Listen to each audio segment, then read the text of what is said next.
you have communicated the matter to the Guwahati region.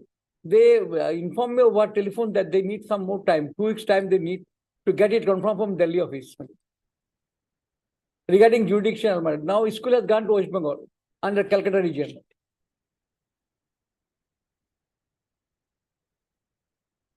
Yes, Mr. Ruangan, please. After 2 weeks or 3 weeks? Yes. 3 weeks, my lord. 3 weeks. 3 weeks. Better over. Yes. But in last year.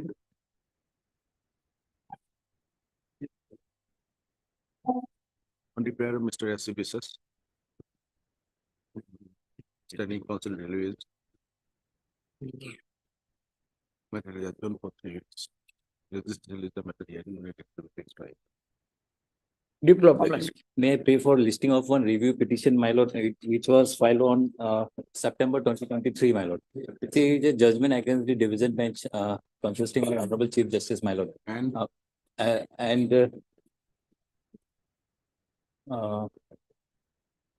can't remember now. that has to be allotted to someone. If you Yes, put now it whether in the level. lordship may take up that the matter which has been decided by the Chief Justice, Honorable Chief This Justice. is who is the other? Like we are having review petition where my sister is asked there earlier with Honorable Chief Justice. So similarly, what was the bench? No, I One will of just them has check to it be out. there. I will just check One it of out. check it out and do it. Yeah, Lordship, I am praying for listing of an urgent writ appeal, Lordship, pertaining to Division Bench 1. Writ appeal has already been numbered. It was supposed to be listed today, Lordship, but since the Have it Division on Bench Monday, no issue. tomorrow, Lordship. Why? What is There's the urgency? some urgency What because is the urgency? I am working as a regular principal, Lordship, and both of us scored equal marks, and Lordship, the other person's BEd has been invalidated by the department. Because that was and I have been working as a principal for the last 3 years. Now, Lordship, his BEd degree has been validated. Now, Lordship, since I am working as a regular principal without Lordship, This writ appeal against which order? against the order passed by the Learned Single Judge. When? It was in the month of December, Lordship. What was the order passed? His BEd degree has been validated and the matter has been remanded back to the Director of Secondary Education. My appointment has not been interfered with, but still, Lordship, Do you think that without issuing any notice to you, your service will be sent back to you as a subject teacher? Lordship, the director can do anything, Lordship, by Nothing like taking the hearing. That will be your good ground for filing a writ appeal and this get a stay order. How can it be considered? Lordship will You have been examine. appointed, it has been, order has been rehabilitated, that has been sent back to his own position. Then again, both of you, something has to be decided and that decision has to be conveyed to you. Lordship will examine the matter tomorrow. Why? Lordship. There is no hurry in that case. Lordship, it was already Without filed. issuing notice, how can you be removed from the post of principal when you be regularly appointed? No, Lordship, a hearing has been given, Lordship. When? Within a period of 1 month or something, Lordship.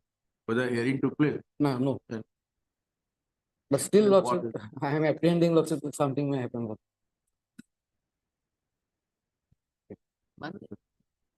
It is already numbered, Lordship. Writ appeal number 9 of 2000 already Regular numbered. division bench is there. That's the reason from Monday. It had been so urgent, then we could have considered, but it is not that urgent, Mr. Das. Since hearing hasn't been taken place, notice has been issued to you. No. With regard to hearing? No. Then you know the outcome. Even if you have preferred in writ appeal, what will be the outcome? Lordship will examine Have tomorrow. you Lordship. challenged his order by which his BEd degree has been validated? Have you challenged? No, Lordship.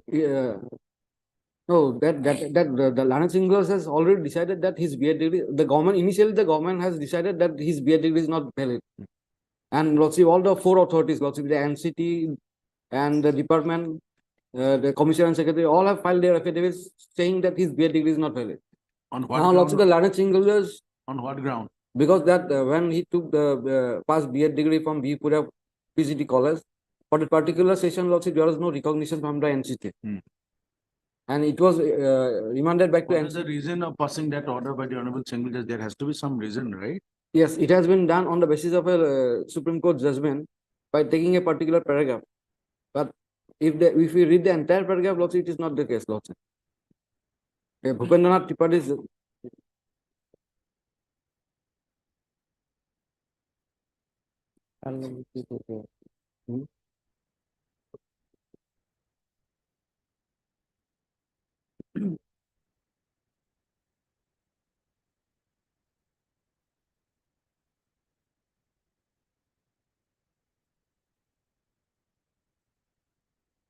Any difficulty in Monday if it is listed? Lordship, in due course also, the matter would have been listed tomorrow also, Lordship, because it has already been numbered.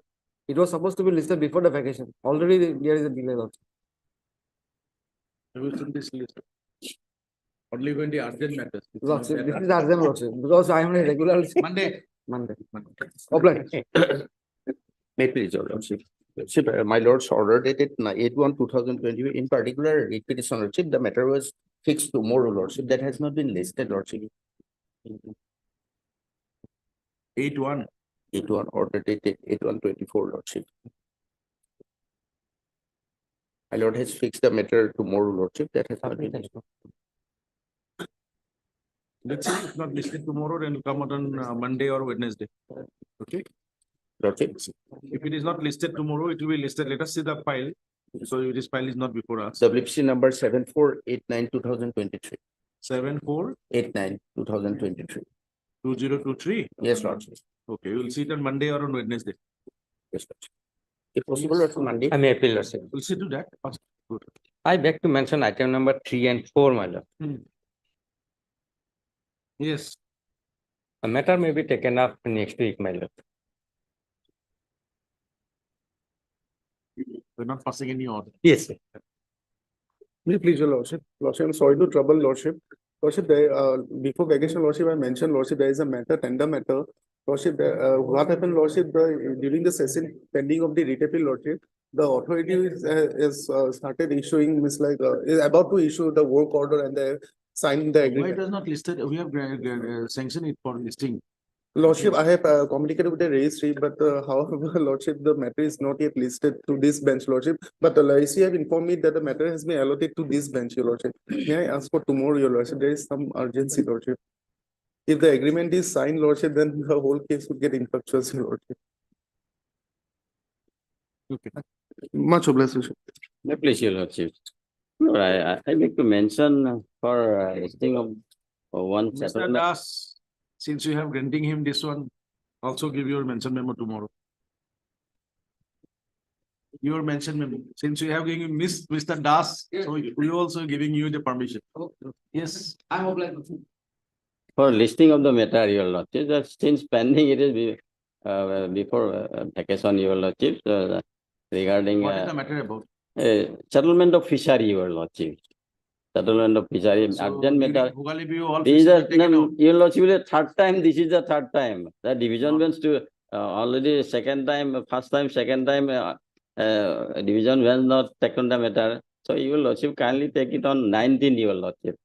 Very urgent matter, 19 is settlement, tomorrow, my lord. not tomorrow. Re- We have it on regis- 23rd. Already case was registered, my lord. This is the third time, your lordship. 23rd, but Tuesday. Yes, My lord, that judgment was delivered by the Honorable Chief Justice and Honorable Srimati Susmita Kaun, my lord. there has to be a bench constituted by the Chief Justice along with, I think, Honorable Miss Justice. Right? So unless that bench is constituted, we cannot give a date. Yes, my lord. Later Chief Justice come, My lord. thereafter you make a mention before the Honorable Court number 2, Division Bench 1. Yes, my lord. Obliged.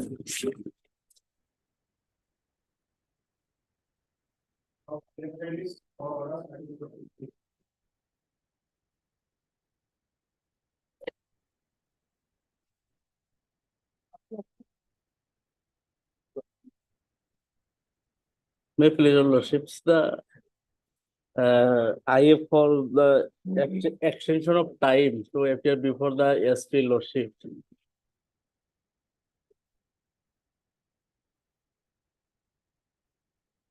So order was of which day? 17th of August 22. 2022 lordship. What are you doing in all these? Lordship. The para lordship two, I explained the lordship. Hmm? Para two lordship. After obtaining the certificate with the party appear before the SP, but the office of the superintendent of police to ask him to He Yeah, applied extension of for the time. certified copy only on 31/7/2023. para two lordship. He two- says that it was uploaded, two and but did three. not make any effort to apply for the copy earlier, Lordship. uploading may have taken some time, but he could have always applied for the copy earlier. Because it's almost a year, lordship. 1 year has gone by. 17/8/2022, the order was passed. And 31/7/2023, he wakes up and he says that the order was not uploaded, so he could not apply, go for the bail.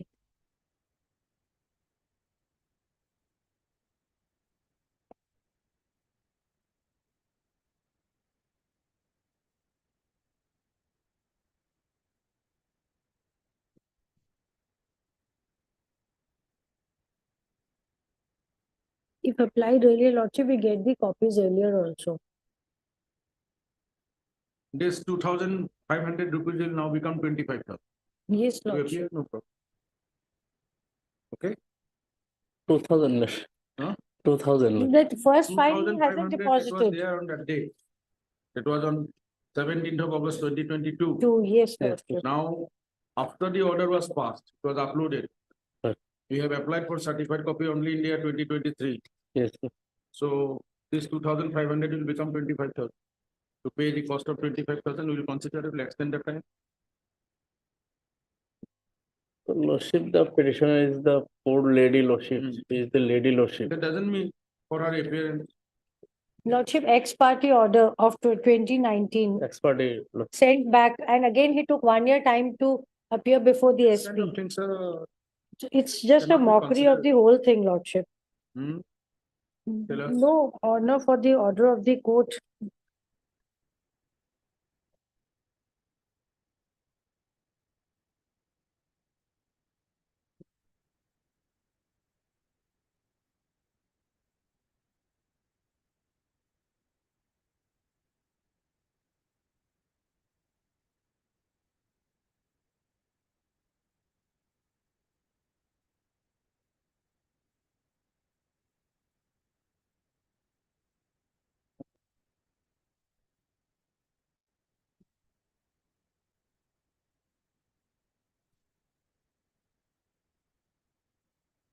Yes, when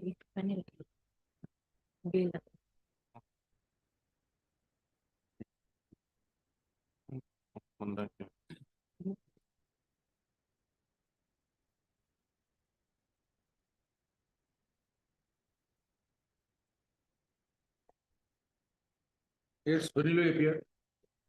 Within 1 week. No, no, give us a date. Give us a date.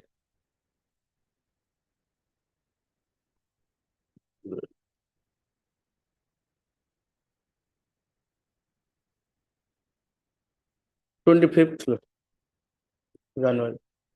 25th is a Thursday.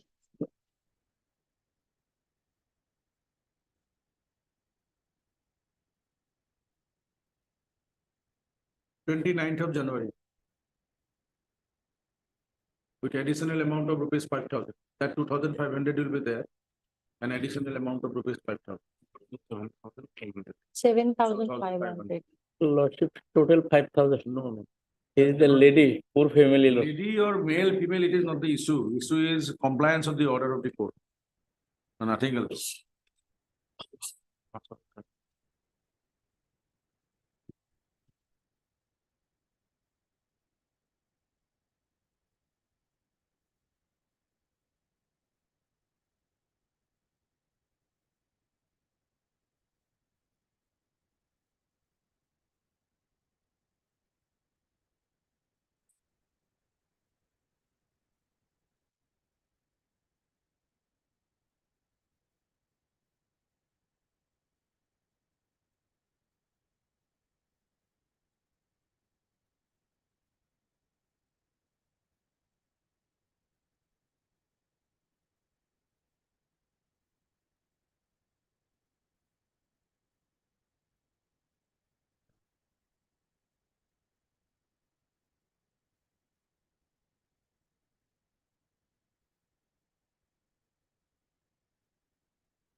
Yes.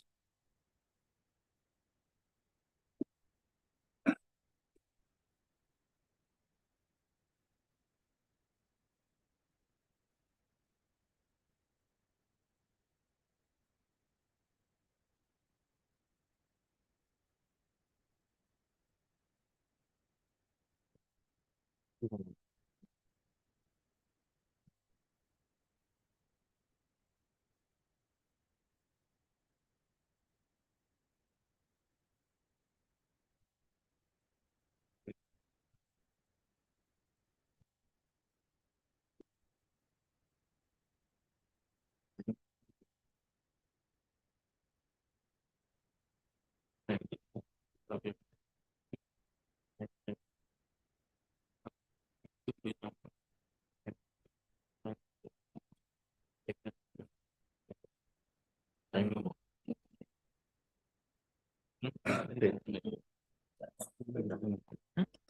Heard Mr. Anamit, counsel appearing for the applicant.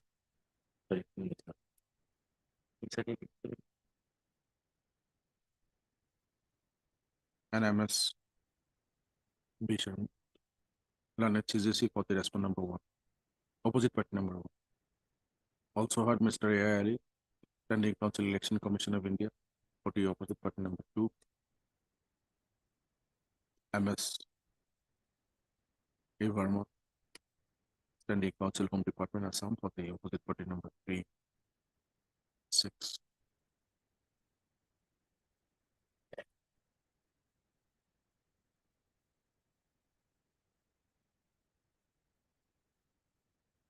By an order dated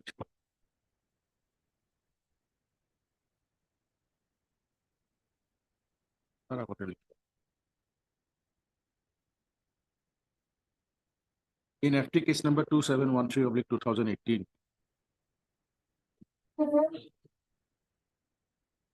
initiated against the applicant on a reference being made by the Superintendent of Police Border Borpeta. The learned member Foreigners Tribunal 1 Borpeta by order dated 22/02/2022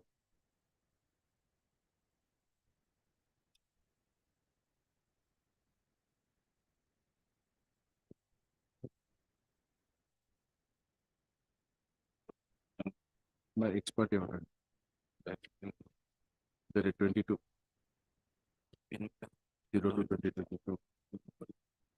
declared the petitioner to be a foreigner under the Foreigners Act 1946.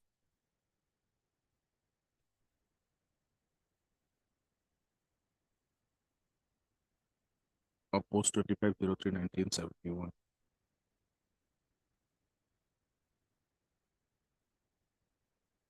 It is satisfied with the said order dated 22/02/2022 of the Foreigner Tribunal 1 Borpeta noted above. Petitioner, the applicant, preferred a petition being WPC number 5289/2022. It was disposed of on 17/08/2022, directing her to APF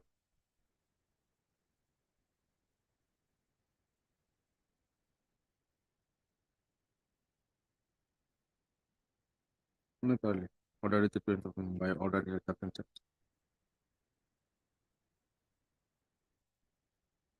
set aside in cost. The said order dated 22/02/2022 passed by the London member Foreigners Tribunal 1 Borpeta in FP case number 2713/2018. Directing the petitioner to deposit a cost of rupees 2,500 before the District Legal Service Authority Borpeta within a period of 6 weeks, and to appear before 6 weeks from the said date. Right.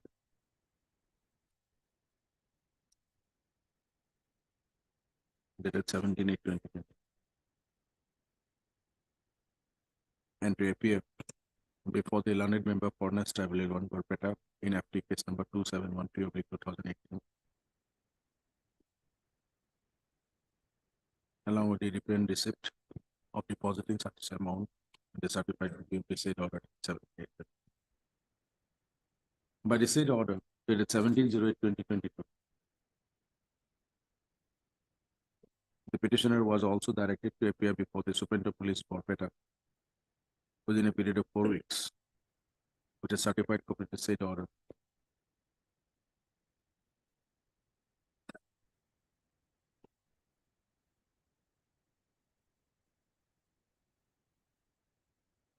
direct intent on her such appearance. The Superintendent Police Border Borpeta on furnishing a bail bond of rupees 5,000, which no local citizen like amount to the satisfaction of the said authority shall allow her to remain on bail. After capturing her fingerprints of both of her hands and biometrics of the iris of her both eyes, with further observation that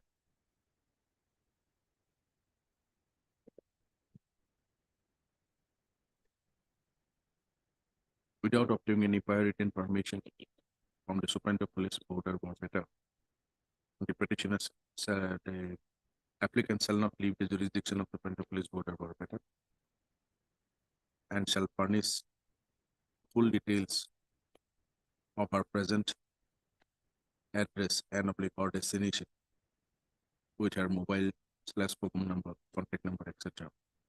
to the said authority.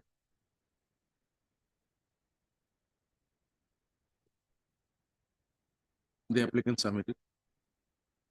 As there are some delay in uploading the said order dated 17/8/2022, passed in application number such and such. She could not obtain the certified copy of the order dated such and such and appear before the department offices. Border Borpeta as directed in the order dated 17/8/2022. And this application by the petition.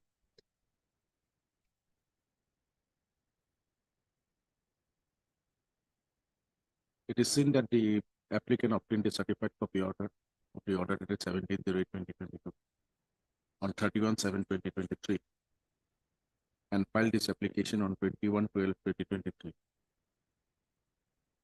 Though the order was uploaded long back. However, next, on being inquired,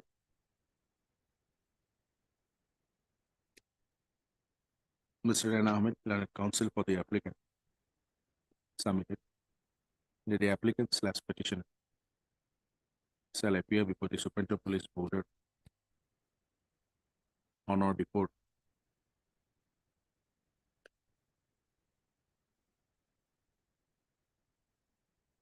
29/01/2024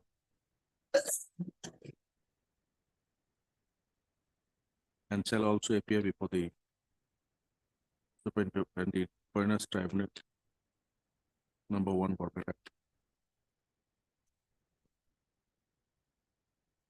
on 30/01/2024 in compliance of the order dated 17/08/2022.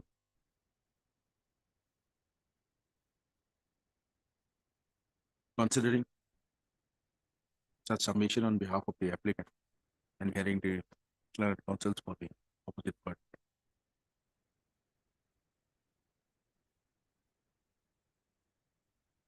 we direct the applicant / petitioner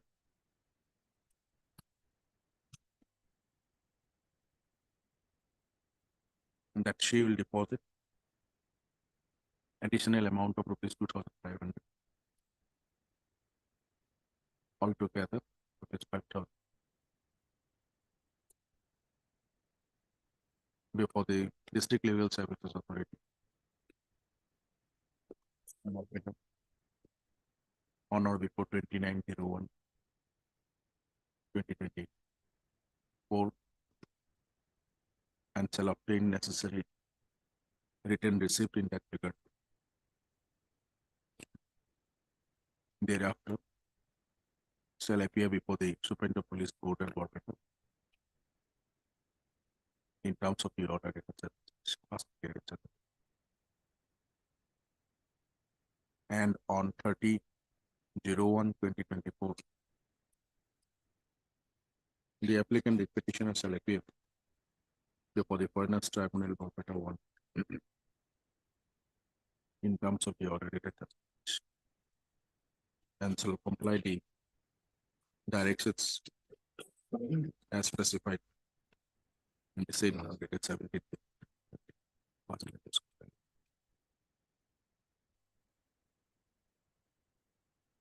To that extent, the period of appearance of the petition before the Supreme Police Court or Board matter, as well as before the Foreigners Tribunal #1 Board matter is extended. For the above observed in direction, this interlocutory application stands disposed. Diploma. It will appear before the Foreigners Tribunal along with the certificate of Diploma.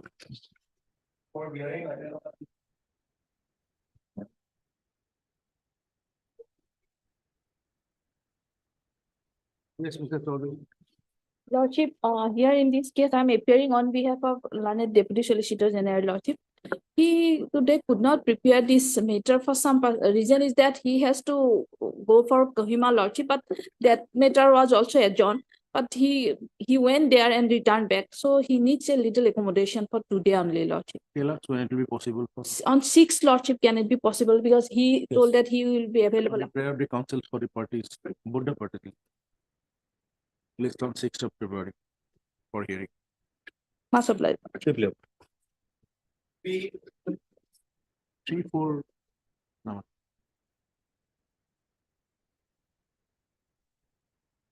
On a date to be fixed, the week commencing from 5th of February.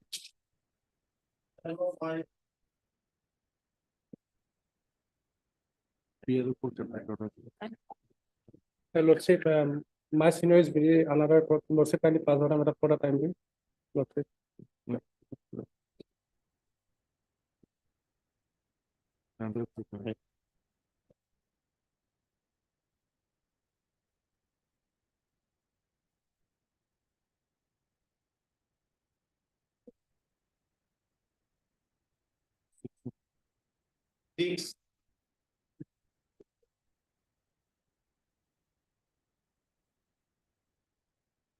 Yes, Mr. Guion. May I please, Lordship? Although in this case, my lord, the link with the husband, with the father, not established, my lord, about document is concerned. Let us go to the order of the tribunal. That is, my lord, page 15, my lord. And in this case, defense side reduced 4 witness. Witness number 1, my lord, DW1, the proceeding himself. DW2, the brother of the proceeding. DW3, father. And DW4, the school teacher, my lord, headmaster. And page 15 is the impugn order passed by the Foreigner Tribunal number 8, Borpeta.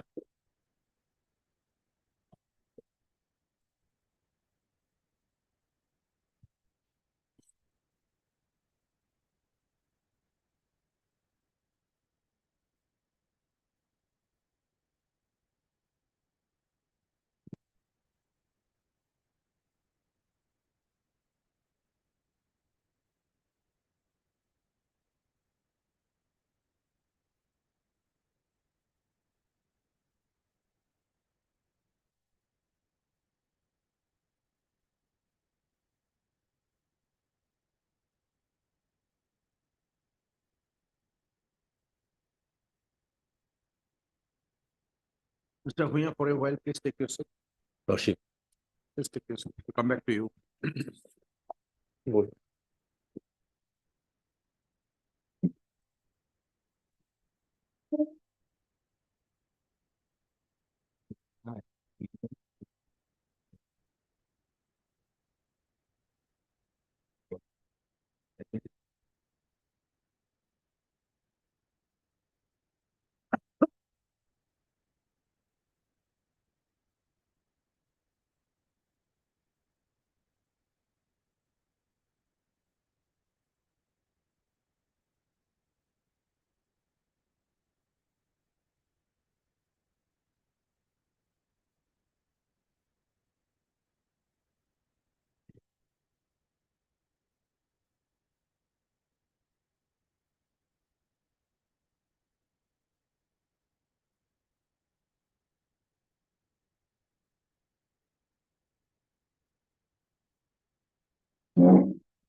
Mr. Pai, my lord.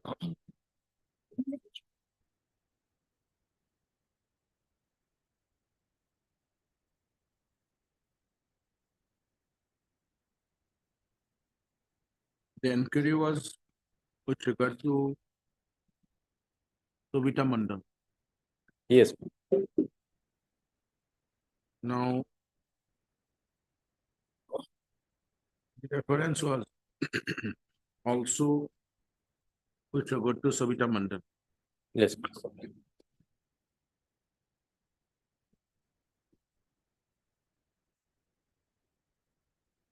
The notice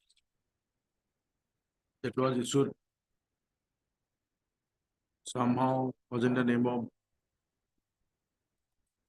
Sabita Mandal, but we found one Sabita Mandal through Prakash Chandra Mandal. Don't know on what basis. But the process server statement is very clear. বিনীত নিবেদন এই যে নোটিছৰ উল্লেখিত ঠিকনা মতে মানুহজনীৰ ঘৰলৈ গৈ তেওঁক লগ নোপোৱা বাবে তেওঁৰ স্বামীৰ টিপচহী লৈ নোটিছখন জাৰি কৰি চহী লোৱা ৱাবছৰি মহামান্য আদালতে ঘূৰাই পঠিওৱালৈ হ'ল. So the signature of husband of the Savita Mandal was taken and it was returned. We don't know how the husband of the petitioner was brought in.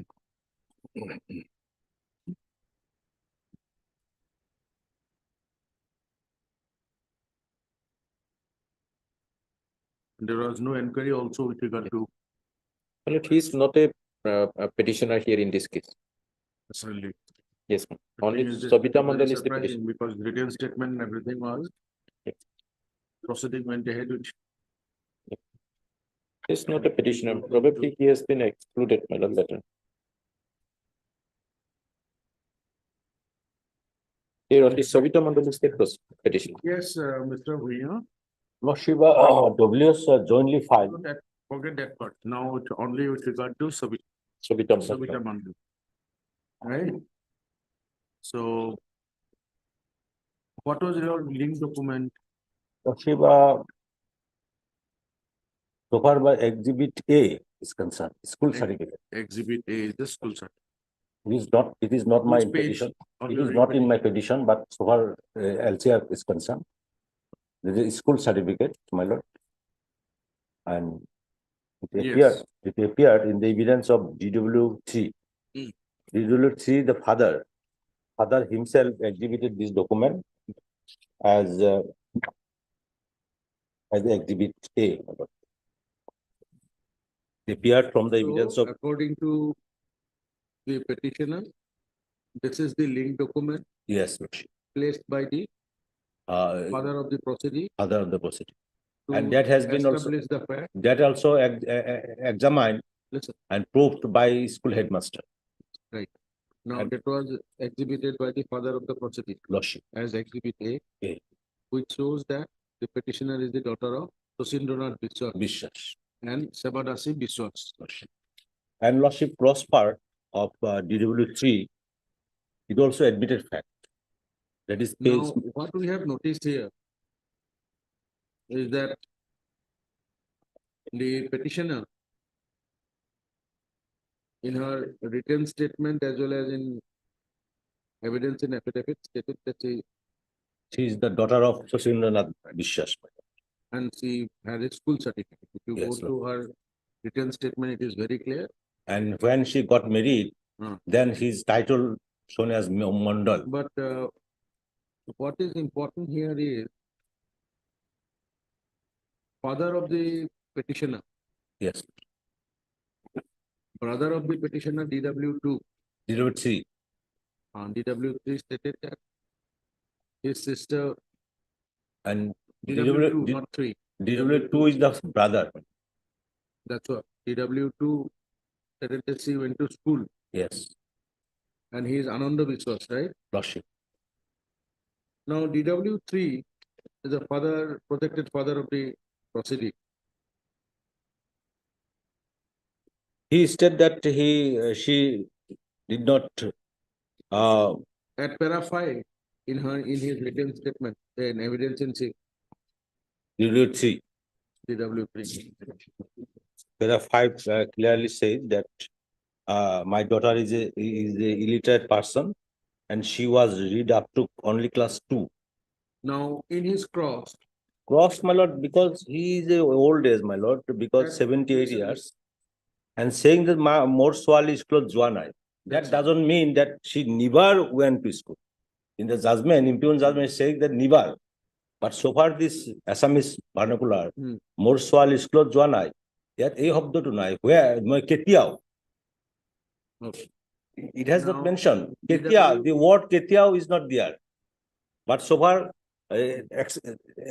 description in the impugned judgment saying never went to school. But because of the old age, he may wrongly stated that more Swali school joa nai. But so far other portion is concerned, more Swali নাম সবিতা মণ্ডল বিয়ার আগতে বিশ্বাস উপাধি লিখিছিল. This is admitted fact. brother of the proceeding stated that more ভনী স্কুললৈ গৈছিল দ্বিতীয় পক্ষৰ নামত স্কুলৰ পৰা মই চাৰ্টিফিকেট এখন আনি দিছো. That is his statement in fraud. Yes. The petitioner himself stated before the tribunal during her cross that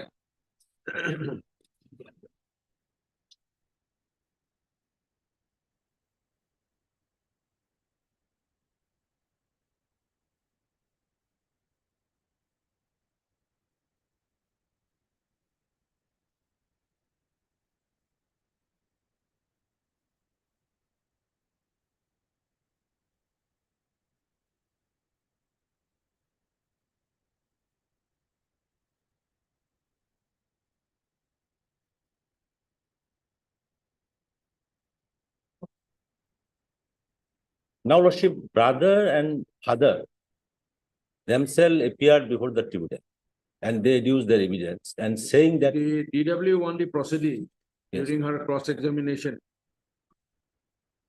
Clearly stated, moi schoolot পঢ়া নাই. DW won the proceeding. Herself stated that moi schoolot পঢ়া নাই. Brother says she went to school, read up to class 2 and he got the certificate. Father said she is illiterate and she did not went to school. More Swali school of Joanna. Now, just carefully listen to the evidence of the DW court during his evidence what he said. This is the headmaster, DW court. Exhibit A more বিদ্যালয়ৰ পৰা দিয়া certificate. এই চাৰ্টিফিকেটখন সবিতাবালা বিশ্বাসৰ নামত issue কৰা হৈছে। সবিতাবালা দাস প্ৰথম শ্ৰেণীত উত্তীৰ্ণ হৈছিল আৰু যোৱা 1986-1987 চনৰ প্ৰথম শ্ৰেণীৰ 6 মাহিলী আৰু বছৰীয়া পৰীক্ষাত ফলাফলৰ cannot be eligible but here not probably roll number 31 তেখেতৰ নাম আৰু পৰীক্ষাৰ প্ৰাপ্ত নম্বৰ সন্নিৱিষ্ট থকা যাৱতীয় পঞ্জীয়ন বহীত তথ্য সহকাৰে সন্নিৱিষ্ট আছে। Exhibit S পঞ্জীয়ন বহী or Exhibit 5 whatever. মই 1986 চনৰ এপ্ৰিল মাহৰ প্ৰথম শ্ৰেণীৰ দিন হাজিৰাৰ বহী লগত লৈ আহিছো। উক্ত বহীত 67 দ্বিতীয় পক্ষৰ নাম সন্নিৱিষ্ট আছে।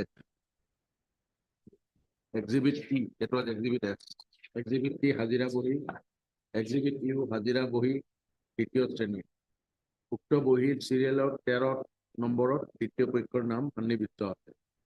So name of Savitabala Vishwas was there in a attendance register of class 2.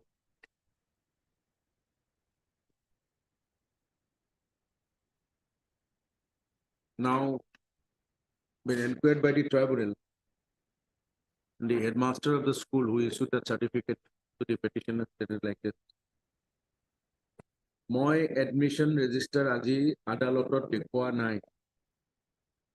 মই দ্বিতীয় পক্ষৰ ককায়েক আনন্দ বিশ্বাসে এখন এপ্লিকেশন দিয়ে সার্টিফিকেট বিচাৰি দ্বিতীয় পক্ষৰ বাবে। মই কোনো ভেৰিফিকেশন নকৰাকৈ সার্টিফিকেট ইস্যু কৰি দিওঁ। দ্বিতীয় শ্ৰেণীত পঢ়া ছাত্ৰ ছাত্ৰীৰ নিজৰ নাম লিখিব পাৰে। এক্সিবিট টি আৰু এক্সিবিট ইউ এই দুয়োখন হাজিৰা বহীত প্ৰথম শ্ৰেণীৰ আৰু দ্বিতীয় শ্ৰেণীৰ ছাত্ৰ ছাত্ৰীৰ উপস্থিতিৰ হাজিৰা লোৱা হৈছিল, মানে এটেণ্ডেঞ্চ লোৱা হয়। তৃতীয় পক্ষৰ স্কুলত দ্বিতীয় শ্ৰেণীত উপস্থিত আছিল। আনন্দ বিশ্বাসে চাৰ্টিফিকেট বিচাৰি দিয়া এপ্লিকেশ্যনখন মই আজি অনা নাই। দ্বিতীয় পক্ষক কোন স্কুলত এডমিশ্যন দিছিল আৰু কোন তাৰিখে দিছিল, মই আজি কোনো তথ্য জমা দিয়া নাই এই বিষয়ে। মই চাৰ্টিফিকেট ইছ্যু কৰা সবিতাবালা বিশ্বাস আৰু এই গোচৰৰ দ্বিতীয় পক্ষ একেজন ব্যক্তি হয়নে নহয় মই ক'ব নোৱাৰিম। দ্বিতীয় পক্ষ সবিতাবালা বিশ্বাসক এডমিশ্যন দিয়া ব্যক্তিজনৰ নাম ঠিকনা মই ক'ব নোৱাৰিম। মই 18/1/2018 তাৰিখে হেড টিচাৰ হিচাপে দায়িত্ব লওঁ।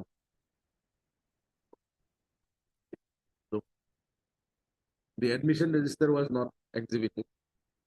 Name of one Sabitabala Vishwas was there in the attendance register of the school, class 2, not even class 1. And brother of the proceedee, Anando Vishwas, submitted an application on the basis of which Witness of the post. the headmaster of the school gave that certificate, and he cannot identify the Sabitabala Vishwas, whose name was there in the school attendance register of class 2 during that period, the same person before the tribunal. And the person who gave admission to the petitioner, his name, address cannot be ascertained by him. Now, during whether this kind of evidence adduced before the tribunal, do you think it is enough to prove the linkage between the petitioner But Lordship, her supposed result book of class 1, exhibit S, Hmm. and my lord, attendance book as exhibit T has not been denied. There is no any question put. That is the reason. Sabitabala Vishwas. Lordship.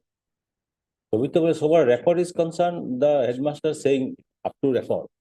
That's right. Present status he cannot say.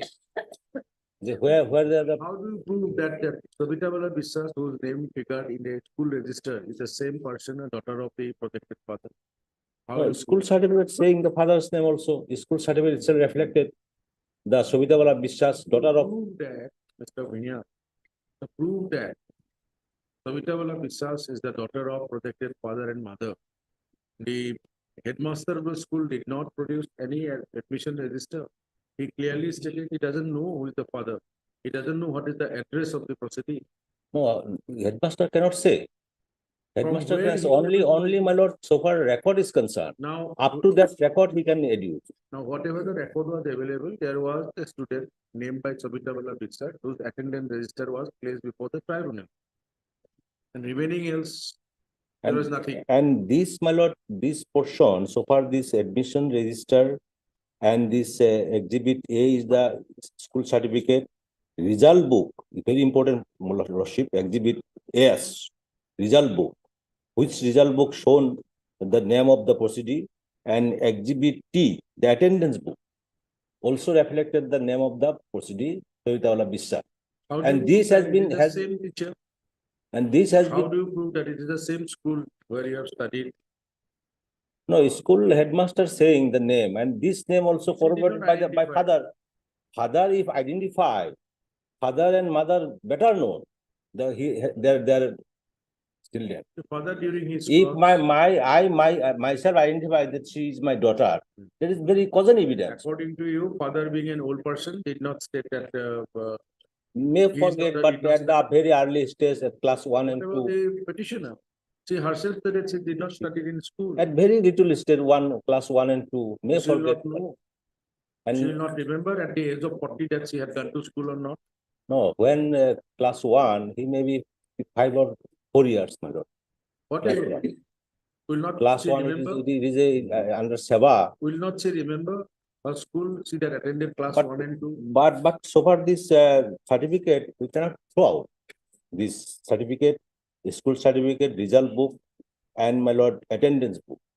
So And this, that is your case that the And- school certificate, the Result book, attendance register and the result, result.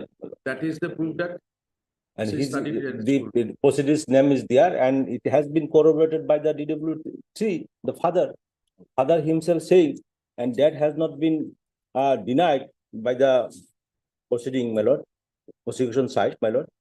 The father saying that মোর ছোৱালীৰ নাম সবিতা মণ্ডল বিয়াৰ আগতে বিশ্বাস অবাদে লিখিছিল. So this is the very causal evidence. Father also identified in person. That cannot be denied. Why the father will come?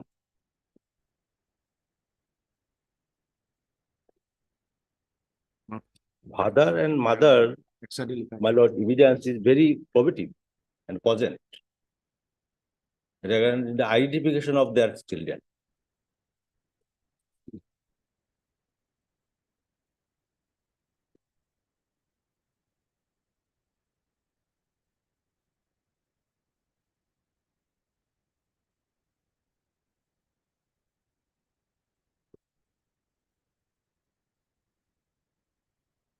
And lordship, so far,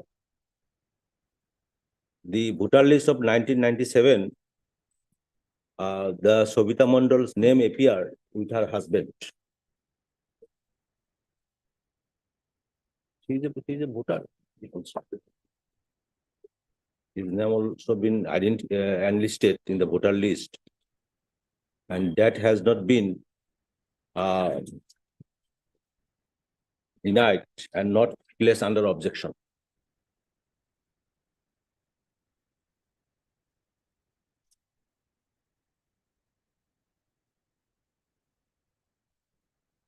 Exhibit I.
Voter list of 1997, Yes, Lordship. the name of the petitioner. Petitioner. With her husband. That is, my lord, page 51. Sobita Mondal. Her husband name shown Prakash Mondal. And Sobita Mondal is shown 18 years. Immediately, her name enlisted in the voter list when she attained majority.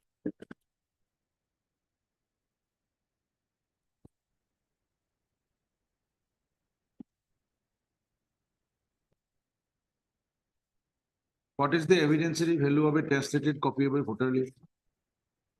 As per the Evidence Act. My lord, this is a certified copy electoral roll, my lord. Just read it, page 40. This is my lord, page 51. Certified copy electoral roll, my lord. Page 51, Yes, Lord. that's of which year? 2017. Yes, Lord. 1997. 1997 is annexus 6, page 46.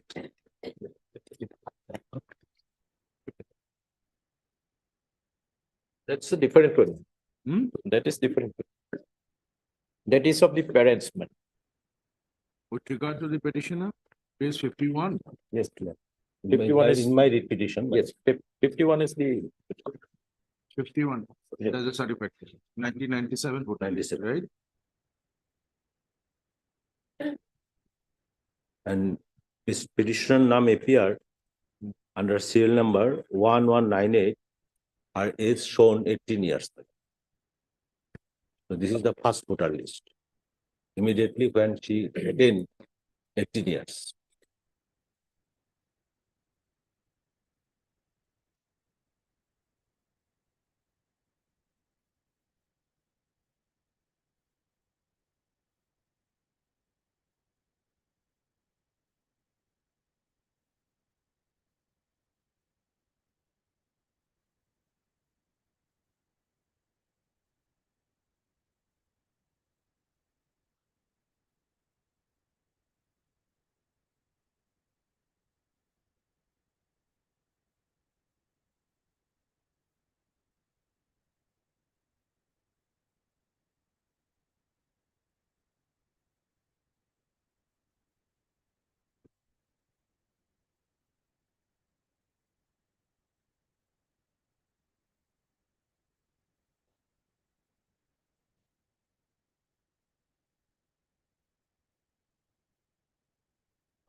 Lordship, I submit to one thing, and my Lordship, that is WS.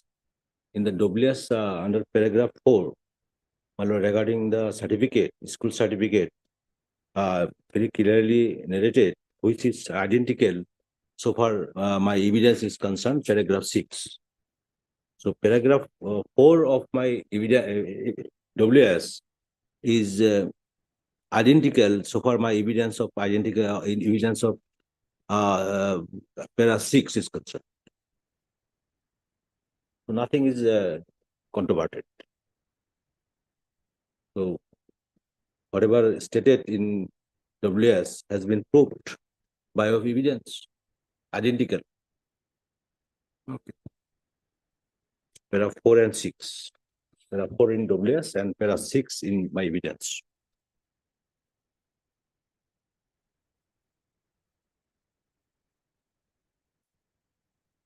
So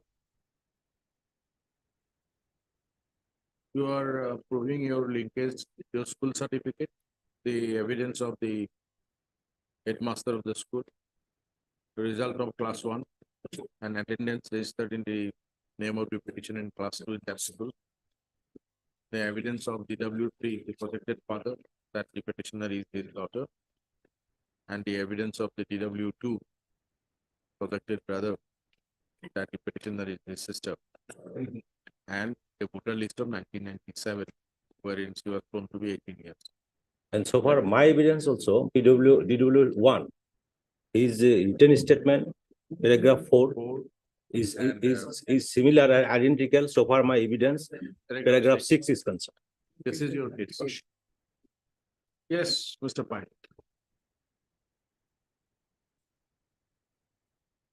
My learned friend has already stated, there is only one document which is as per them, that is proof, to prove the link of the petitioner money. That is the school certificate. They produce another certificate of the Gaon Panchayat. That is not proof. Admittedly, that is not proof. And he also not placed it. Yes. So only thing is, my lord, we have to see whether on the basis of the school certificate and the evidence given by the DW2, 3 and 4, the petitioner could prove that she is the daughter of Sachindra Biswas. Now your lordship may kindly see the voter list as your lordship has slightly point out. There are two voter lists, my lord, of 1997. But your lordship has seen. One, your lordship will find at page 46.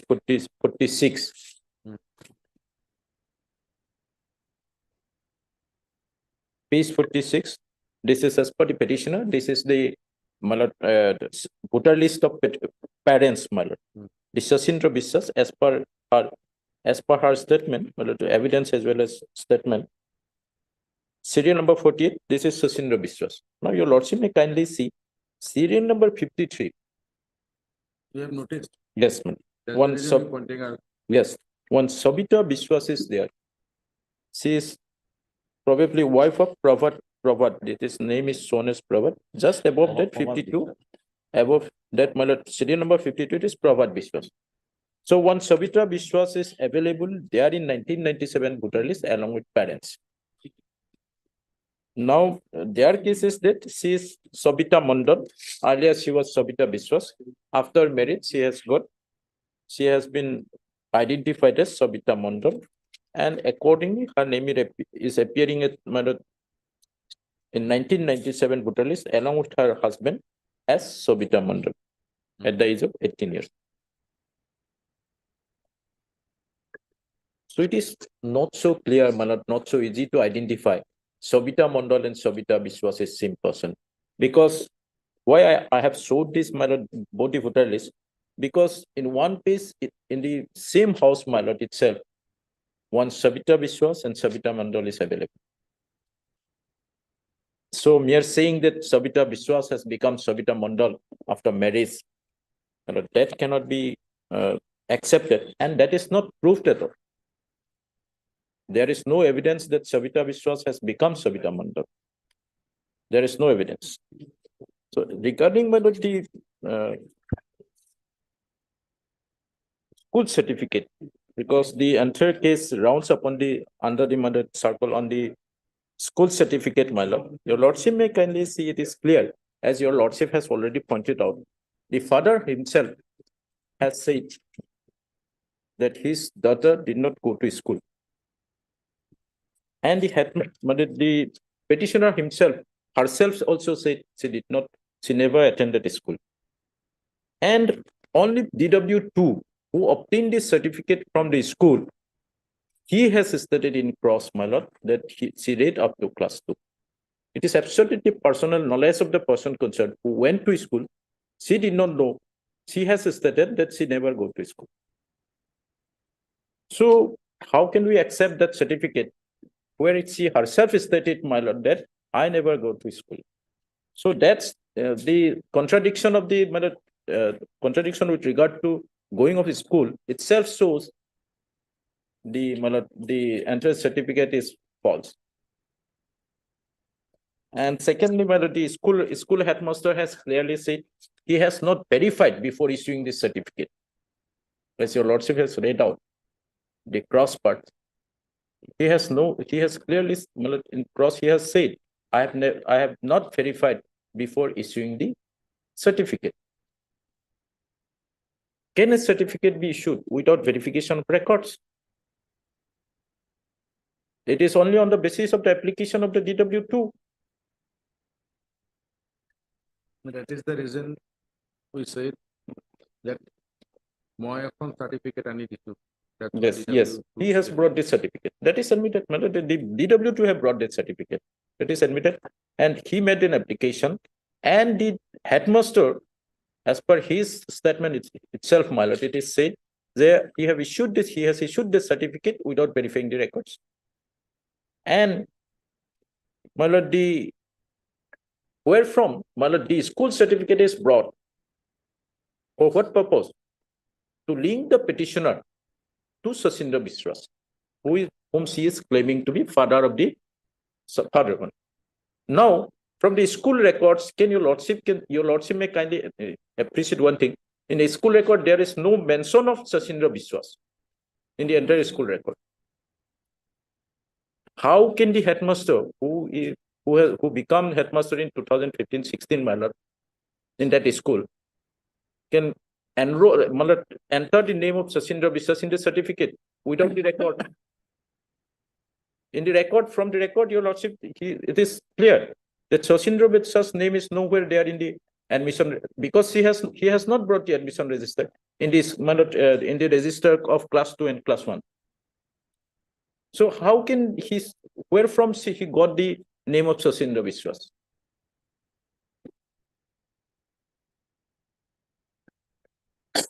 Yes. Well, the school certificate, so it cannot be accepted as a valid piece of evidence because school certificate has to be proved on the basis of the materials available in the record and contemporaneous record, my lord. That is my submission. To that effect, my lord, I'd like to rely on the Supreme Court judgment of 1988. This Viratmal Singhvi, my lord, that famous case is there, my lord. 1998, my lord, this is Supplementary Supreme Court 604. 1990 Supplementary Supreme Court 604. There it is, my lord, laid down how the school certificate has to be proved.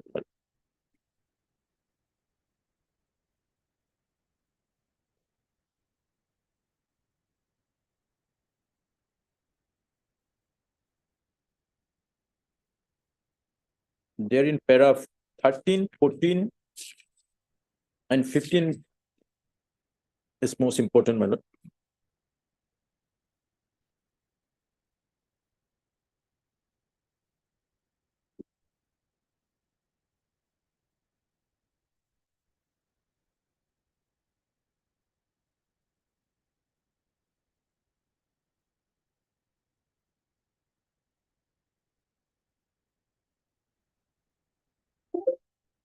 Nineteen 1988, my lord.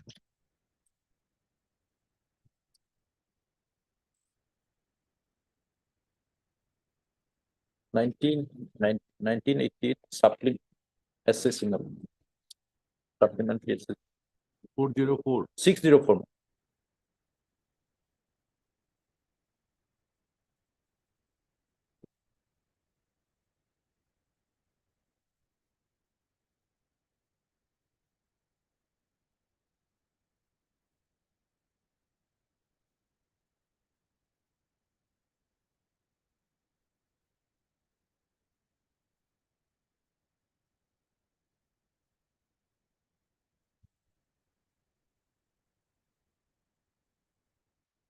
Paragraph 14 may kindly see, my lord.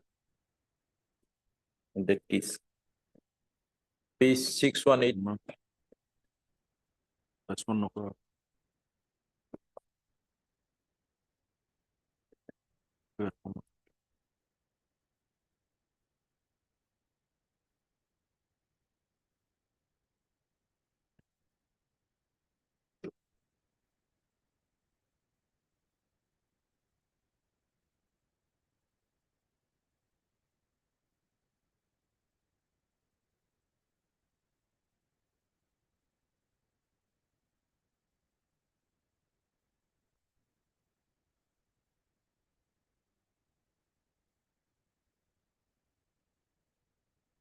Big 04.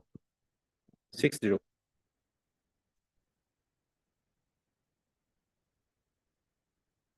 Which para? Paragraph 14, my lord. 14. It's a long paragraph, my lord. Your lordship may kindly see page number 618, last part, my lord.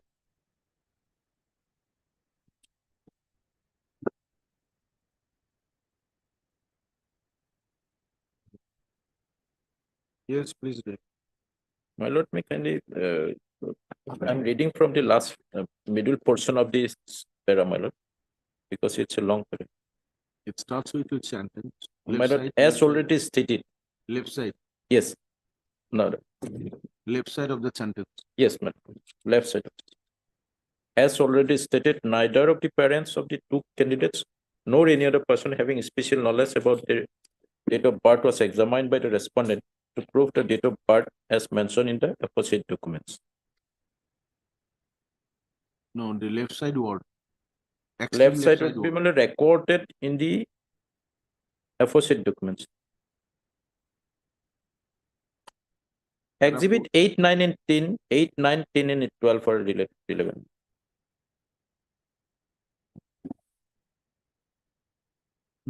Yes.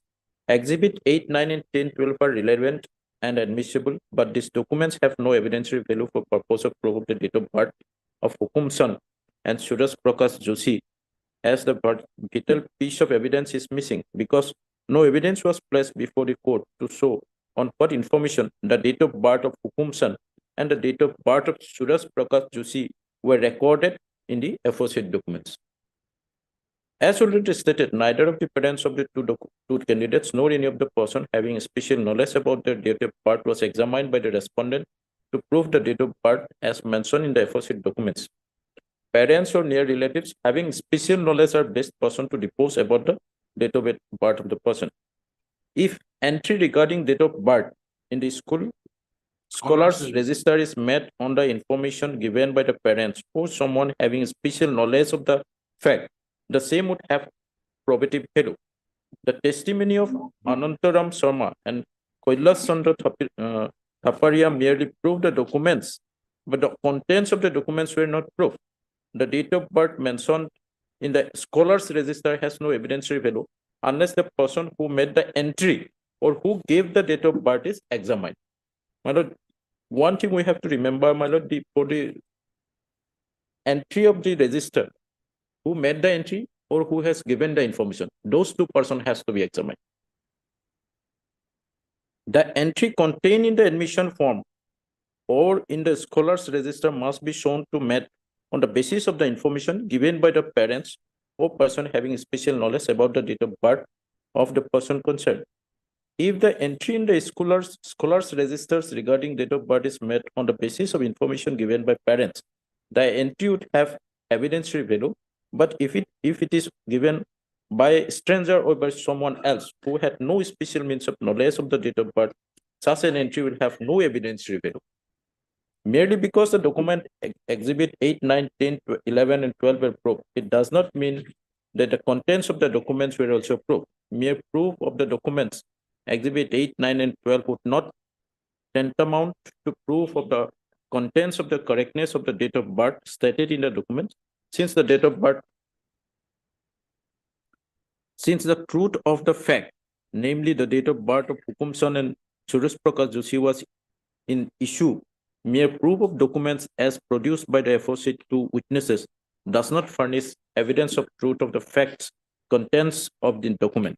The truth or otherwise of the fact in issue, namely the date of birth of the two candidates as mentioned in the documents, could be proved by admissible evidence, that is by evidence of those person who could safe for the truthfulness of the truth of the fact in issue. No evidence of any such kind was produced by the respondent to prove the truth of the fact, namely the date of birth of Hukum San and Suraj Prakash Joshi. In the circumstances, the date of birth as mentioned in the aforesaid documents have no probative value, and the date of birth as mentioned there could be accepted. My lord, that is the point here. In the present case also, the headmaster has not entered the, my lord, date of birth or the records. Firstly. Secondly, the parent himself, the father himself, who is claiming to be father, he has stated before the tribunal that the daughter did not go to school. So no one has given clear evidence that they have given the one has recorded the evidence, my lord, the admission register, and another has given the information which was registered in the school register. So in absence of those evidence, the school certificate, even though it is proof, suppose if we accept it is proof, then also it cannot be accepted. The two person has to be examined, and they should give the proper evidence to that effect. Who has given the information? Secondly, who has recorded the information in the school register? Then only it can be accepted. So it has to go to that effect, my lord. Not only the bringing of school register, even though he brings the school register and says on the basis of this I have given this certificate, then also, my lord, whether the school headmaster who has given this certificate recorded that evidence, my lord, information or not.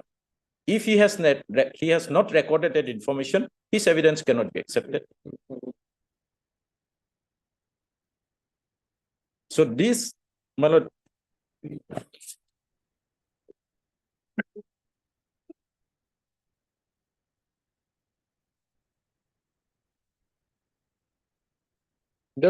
this judgment has been relied on in numbers of cases, my lord, by this honorable court.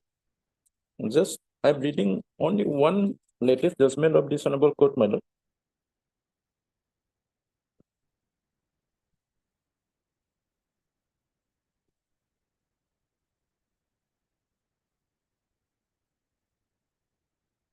It is 2019 5 GLR 465, my lord. Onima Das versus Union of India. 5 GLR. GLR, my lord. Page. Page, my lord, 465. Onima Das. Yes, Onima Das. It was decided when? Decided on, my lord, 3/1/2019. WPC 3056 of 2018.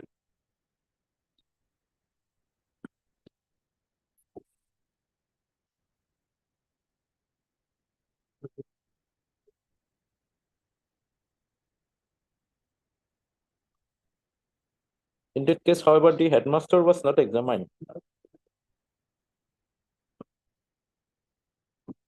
Decided when? Decided on, my lord, 3/1/2019.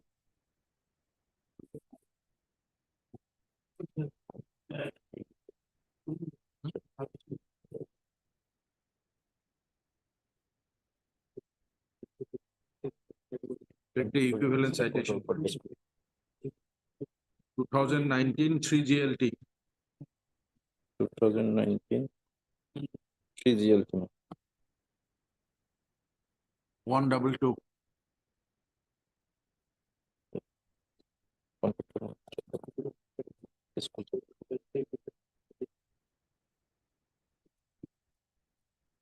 There do the, my lord, the headmasters were not examined in that case, but the propositions your lord will find what could be there in the school register. It is there, my lord. Your lordship may kindly go to from para 12 onwards, my lord. Yes. Para 12. The law as regard to the acceptability and legality of certificate issued by the school authority has been considered by the Supreme Court in judgment rendered by Ram Suresh Singh versus Prabhat Singh, alias Tuta Singh, and others 2009 681, wherein in para 12 it has been held that any entry in school register may not be a public document and thus must be proved in accordance with law, as has been held by this court in Biratmal Singhvi, but in case the said entry has been proved. That Biratmal Singhvi has been referred in that case, number 13, para 13. In Biratmal Singhvi versus Anand Prabha Purohit, the same case which I have relied on, in paragraph so and so, in respect of the certain school register and other documents being produced, exhibit 8, 9, 10, 11, and 12, it was held that merely because the document exhibited 8, 9, 10, 11, and 12 were proved, it does not mean that the contents of the documents were also been proved. It also further held that mere proof of the documents exhibit 8, 9, and 10, 8, 9, 10, and 11, and 12 would tantamount to a proof of all the contents stated in the document. Again, in respect, para 14, again, in respect of the certificate issued by the school authorities, just a few days prior to the date of superannuation of the school person who had issued the certificate, A view was taken by the Supreme Court in paragraph 9 of Union of India and others versus Kantilal Hemataram Pandit, 1995 3cc 17, that the documents appear to have been brought into existence for the benefit of the pending proceedings therein, and therefore the concerned certificate was rightly not relied upon. Herein also, my lord, the certificate was obtained allegedly in 2016. From the aforesaid proposition, it can be called out that in respect of the school records being produced as evidence, one, an entry in a school register may not be a public document and thus must be proved in accordance with law. Two, merely because the documents pertaining to school records had been exhibited and proved, it by itself does not mean that the contents of the documents were also proved, and a mere proof of the school record which are exhibited would not tantamount to a proof of all the contents of such school records. This is settled. In the major law lexicon, 4th edition by so-and-so, certificate is defined as very lucid manner to be as follows: a writing by which an officer or other person bears the testimony that a fact has or has not taken place, a written testimony to the truth of any fact, a writing so signed and authenticated as to be legal evidence, a writing by which testimony is given that a fact has or has not taken place. A certificate XV termini imports that the party certifying knows the fact that the certificate certifies. From the aforesaid proposition, the following can be called out in respect of the certificate. A certificate is a mere testimony that a fact has or has not taken place, which is signed and authenticated to be a legal evidence, which imports that party certifying knows the fact that the certifies. Number two, the very aspect that the certificate imports that the party certifying knows the fact that certifies also imports a corollary burden that the party certifying has to demonstrate through acceptable evidence as regard to the sources of knowledge of the fact. That is, if the source is knowledge, to bring on record as to from where he had acquired the knowledge, and if it is from record, to exhibit and prove the record. So this has not been done. In view of the aforesaid proposition of law laid down by the Supreme Court as regard to the entry of the school register and meaning and purport of the certificates as indicated above, the view taken by the Foreigners Tribunal Baksa that the two certificates dated so-and-so says so-and-so cannot be relied upon by establishing that so-and-so was the father of the petitioner, is much as headmasters of the concerned schools who had issued the certificate were not examined. In that case, it was not examined. But in the instant case, my lord, the school record does not say the petitioner is the daughter of Sachin Biswas. So on what record he issued that certificate?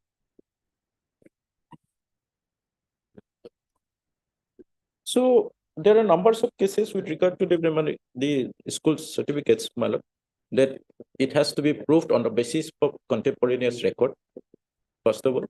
Secondly, from Viratmal Singh, it is clear, my lord, who has entered the name or information in the school register, he has to be examined, or who has given the information to enter the school record, he has to be examined. Here, though father is examined, father could not say that father has clearly said his daughter did not go to school.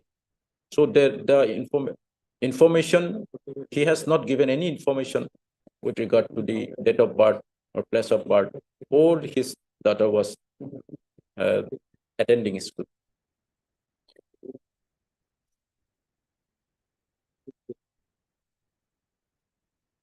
Another case, my lord, the Viratmal Singh is relied on. Just I'm pointing out the case number, my lord. WPC 2294 of 2016.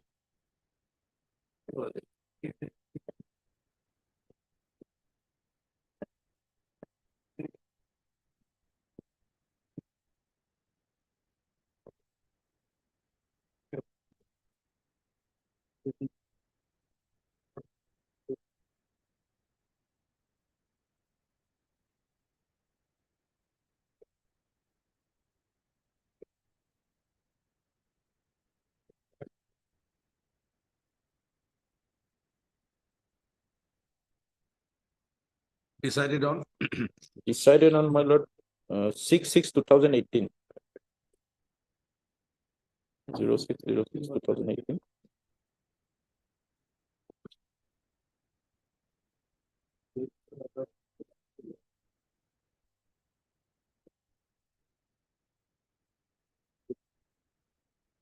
Here, my lord, para 24 and 25, the same Virat Mal Singh has relied on, and the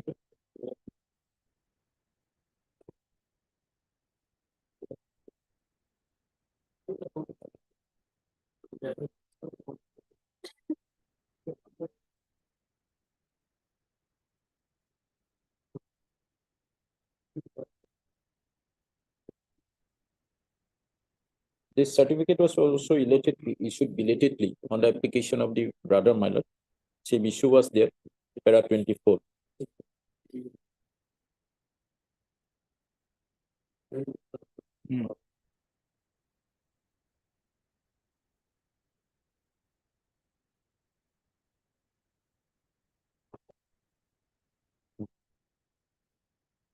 Para 24, my lord. The certificate can be of no assistance to the petitioner for more than one reason. Firstly, as per the certificate, petitioner had left the school on 31/12/1989.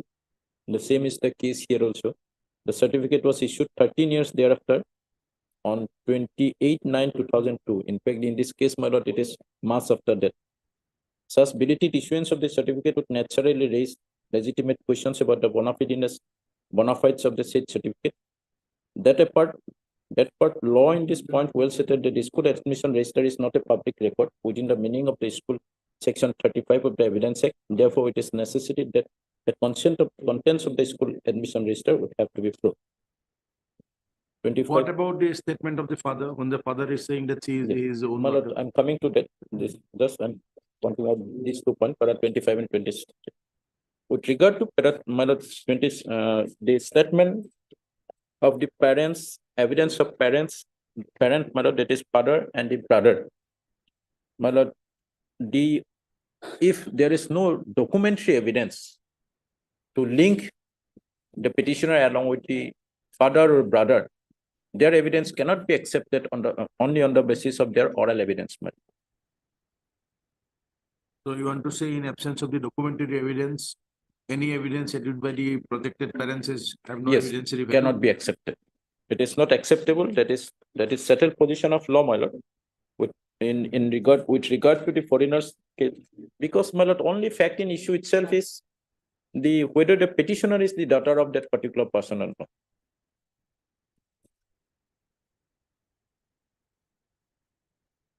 So I'm just relying on 2-3 judgment. My lord, number one is, my lord, 2018 3 GLT 118, my lord.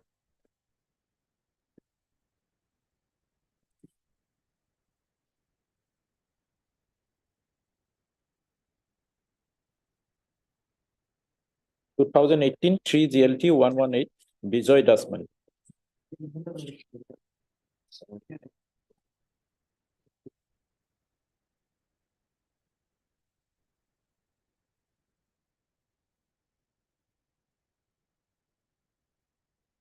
Para 17, my lord. It is, yeah.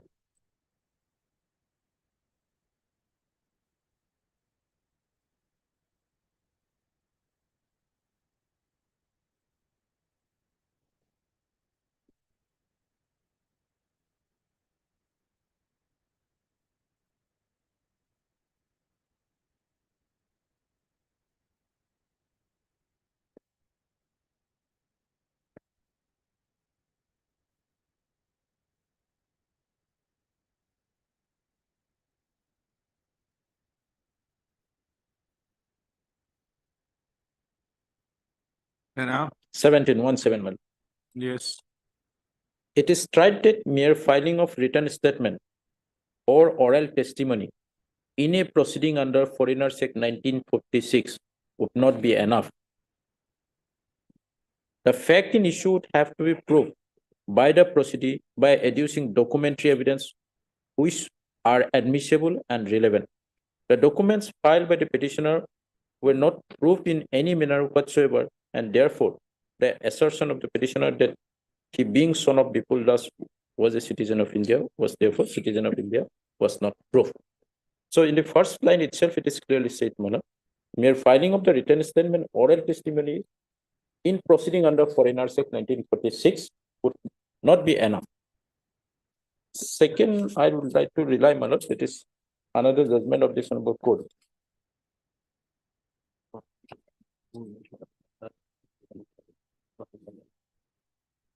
1900 of 2019, my lord. Numbers of judgments are there. Here it is directly related to father and mother, my lord. 1900 2019 decided on 18/02/2020. Noor Begum.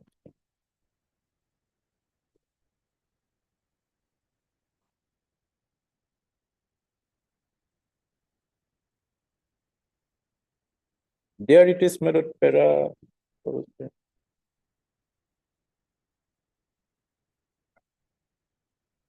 6, my lord, to be in para 6.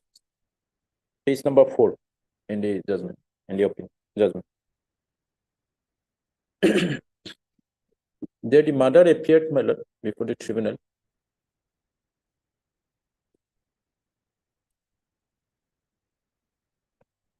Yes. Para 6, the statement of DW2, that is Jahura Begum, who claimed to be mother of the petitioner, cannot be relied upon in absence of any documents showing her relationship either to the projected grandfather, father, or to the petitioner herself. Oral testimony of DW2 alone, since any documentary evidence support cannot be treated as sufficient to prove linkage or help the cause of the petitioner. So this is clear, and this is with regard to the mother's evidence, my lord. Then your lordship will find another judgment of this honorable court that there it is the father appeared, father's evidence was not accepted. 4020 of 2017, my lord.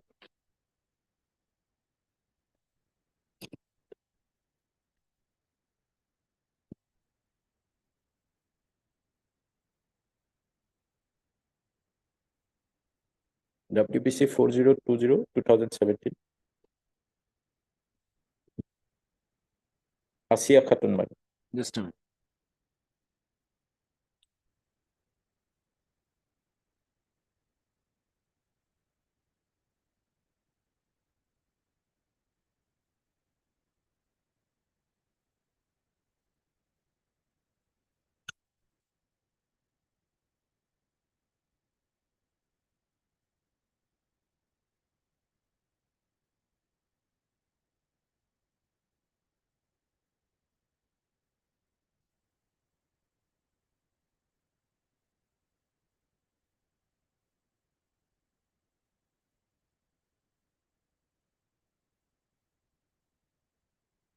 Four zero two zero. Yes, my lord. 4020 17. 2007. 2017.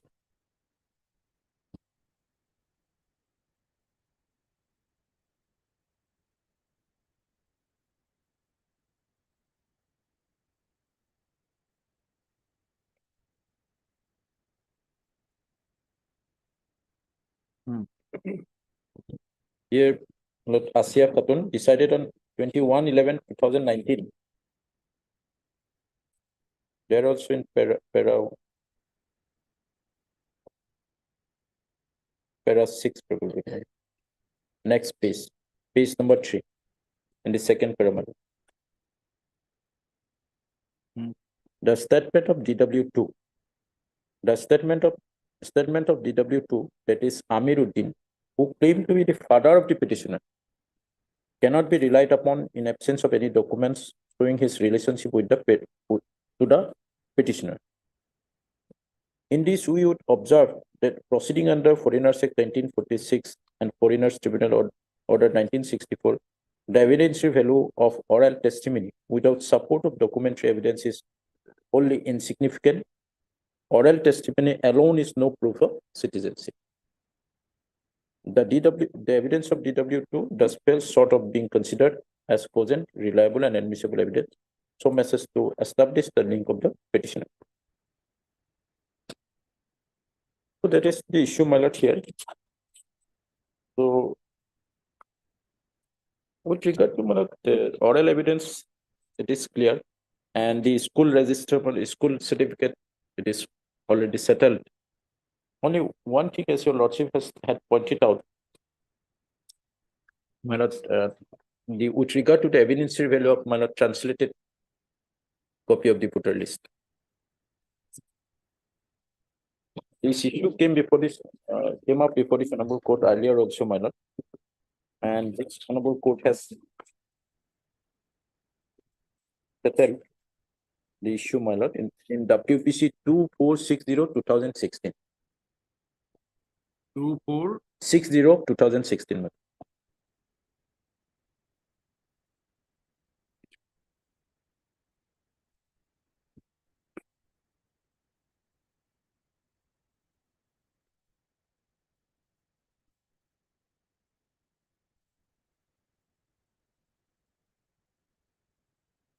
Isiran Nessa. Just.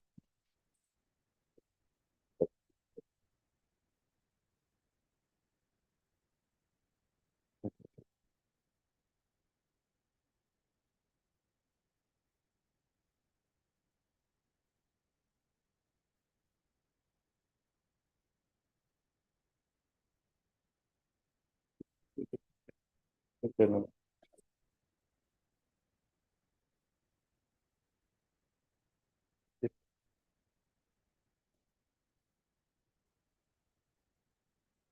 Internal fees 5 months.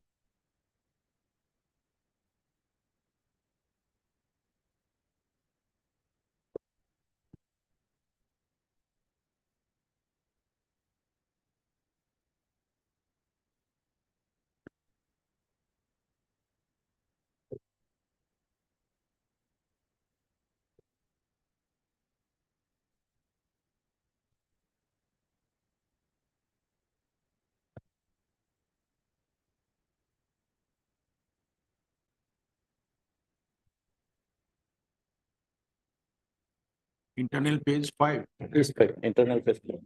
Hmm. My lord, your lordship may kindly peruse from third paragraph, my lord. Section 74. In fact, sections prior to that also. What is certified copy and etc. Only I'm relying on particular. Section 74 explains as to what are public documents, and Section 76 deal with the certified copies of the public document.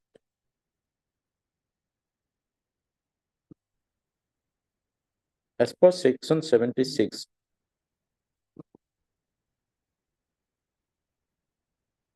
No, you are reading which para? my lord, last page, second last paragraph. Page 5. Yes, ma'am. Section 74. Section 74 explains as No, to it what. doesn't, it's there. It starts with petitioner filed as many as 8 documents. Page 5 of the document.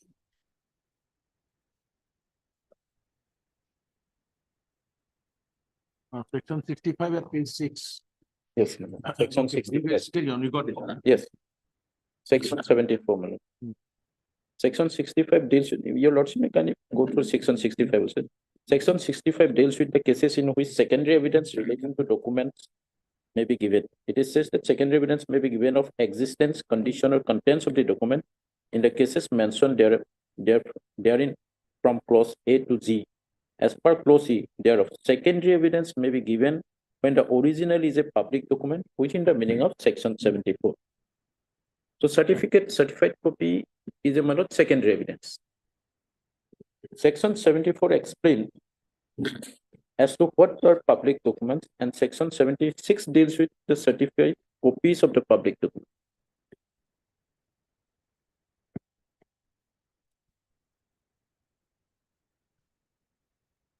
Yes. Section 74 explains as to what are public documents, and section 76 deals with certified copies of public documents. As per section 76, every public officer having custody of public document who is any person has right to inspect shall give the person or demand a copy of it on payment of the legal fee thereof, together with a certification written at the foot of the such copy that it is a true copy of such document or part thereof, and as such certificate shall be dated and subscribed by such officer with his name and his official title, and shall be sealed whenever such officer is authorized by law to make use of seal. Such copies show certified shall be called certified copies. Now, on careful and conjoint reading of the aforesaid provisions of the Evidence Act, together the definition of certified copy, we are of the unhesitated view that a translated copy, such as Exhibit A and B, cannot be construed as certified copies and therefore cannot be treated as secondary evidence. The position is further strengthened if we look Exhibit A and D, because there is no certificate by the competent authority certifying that the extracts are true copies from the original. So certified copies, my lord, translated copies of the voter list cannot be accepted as a secondary evidence for this ground.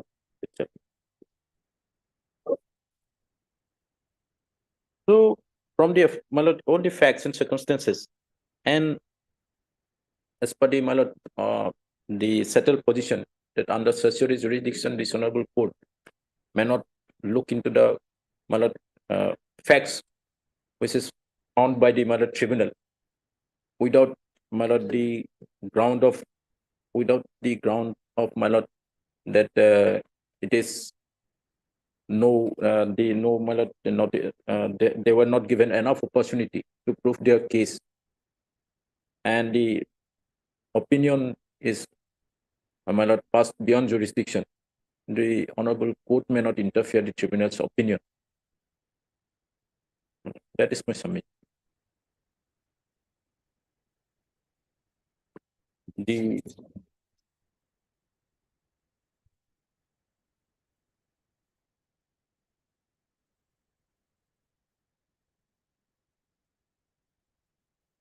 Muslim Mandal para 1 on 2 may also be referred for the first course, my lord.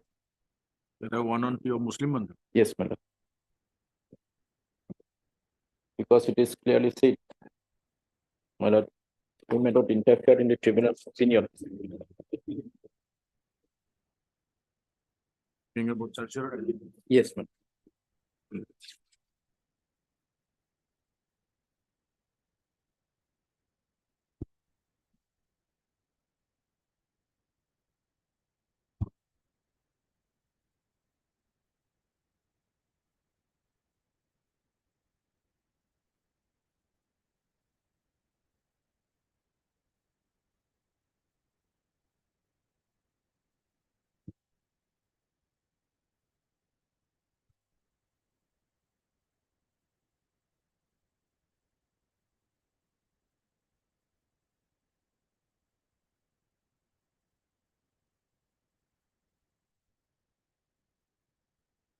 Para 1 on 2, my lord, it is clear the certiorari jurisdiction of the court, read court being supervisory and not appellate jurisdiction.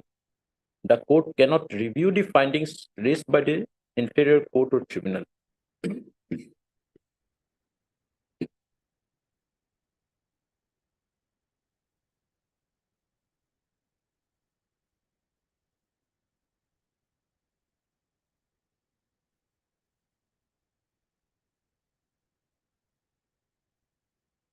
So once again, I would like to read out para 1 on 2, my lord. This is most important, my lord, because in each case, my lord, the petitioners, they used to come before this honorable court and challenge the tribunal's opinion and tribunal's findings, my lord.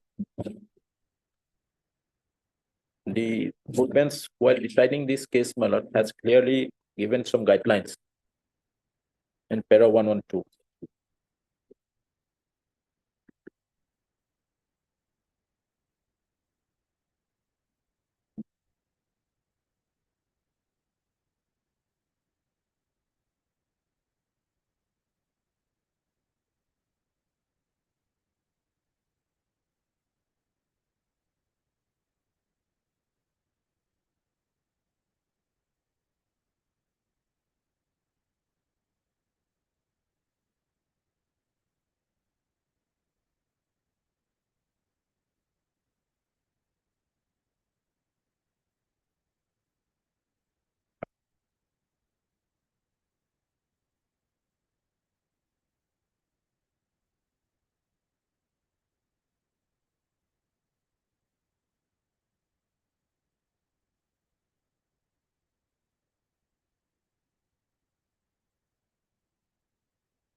Yes, please read.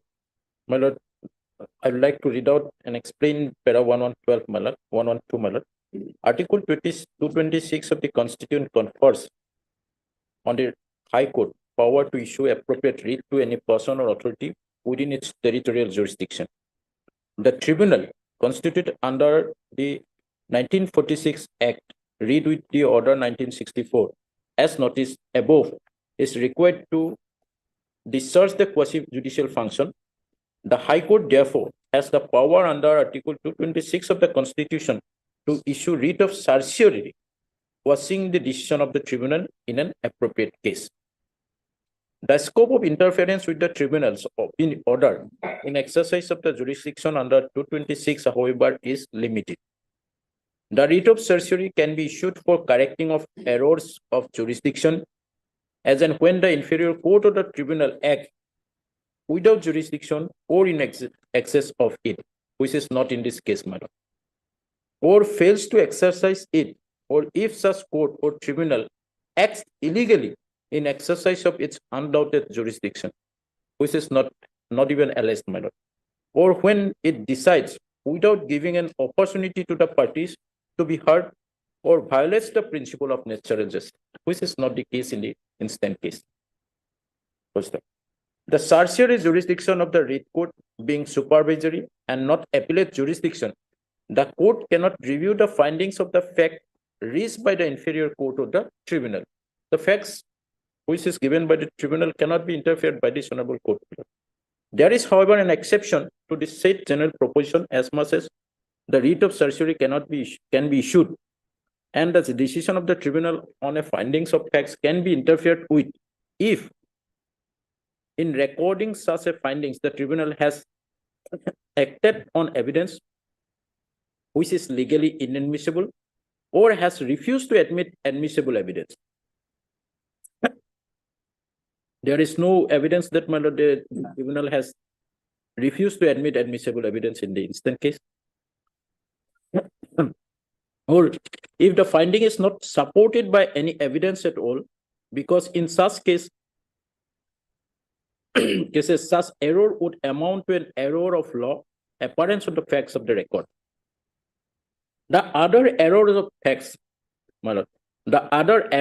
facts, however grave it may be, cannot be corrected by writ court. This is important. As noticed above, the judicial review of the order passed by the inferior court or the tribunal in exercise of jurisdiction under Article 226 of the Constitution is limited to the correction of errors apparent on the face of the record, which also takes within its fold a case where a statutory authority exercises its discretionary jurisdiction, did not take into consider a relevant fact, or renders its decision on wholly irrelevant factors. Hence, the failure of taking into account the relevant facts or consideration of irrelevant factors, which is bearing on the decision of the inferior court of the tribunal, can be ground for interference of the court or tribunal's decision in exercise of the writ by High Court. So, in the instant case, my lord, the petitioner has not pressed anything to show that the tribunal has gone beyond jurisdiction or has not provided any opportunity of hearing or has not admitted admissible evidence as such. So, in absence of all these factors, my lord, the tribunal's opinion, the findings of the tribunal cannot be interfered by this honorable court under 226 in my lord, exercising certiorari jurisdiction. That's my submission.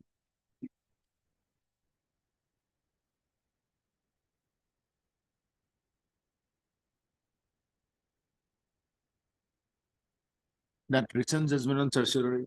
Yes.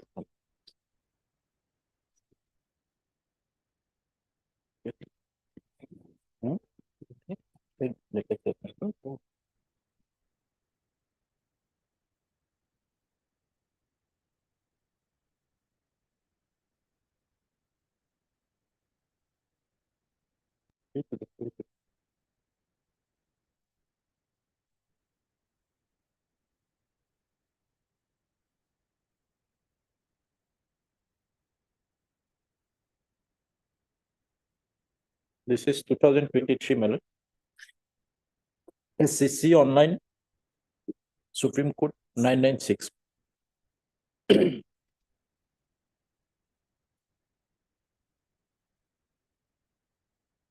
So your submission is that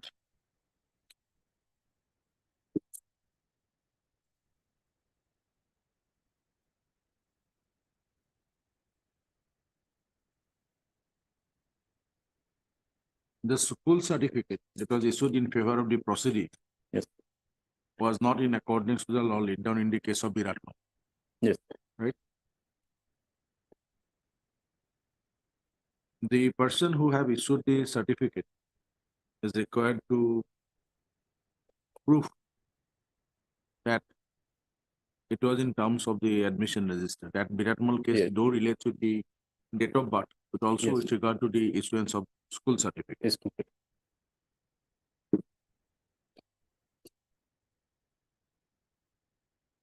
The exhibits that were placed before the tribunal by the proceeding, whether it is the result of class 1 or the attendance register of class 2, it did not reflect the name of the father of the Father proceeding. of the The statements that was made by the father of the proceeding or mother of the proceeding, or even by the petitioner himself, as without, on the basis of any document, Yes. it has no such evidentiary value. That is good. My lord, Now relied on certain decisions. Now you are also saying that it is not the case of the petition that this order passed by the tribunal is excess of jurisdiction or in violation of natural justice or other things that was specified at para 112 of the Muslim law. yes. So it doesn't call for any interference. Yes. Anything to be added there? My lord, only one thing, your lordship, exhibit A, that is the school certificate. School certificate, the headmaster cannot issue the school certificate in that format because he has no knowledge who is the father of the petitioner. Because the no school records has shown that the Sasindra Biswas is the father of the petitioner.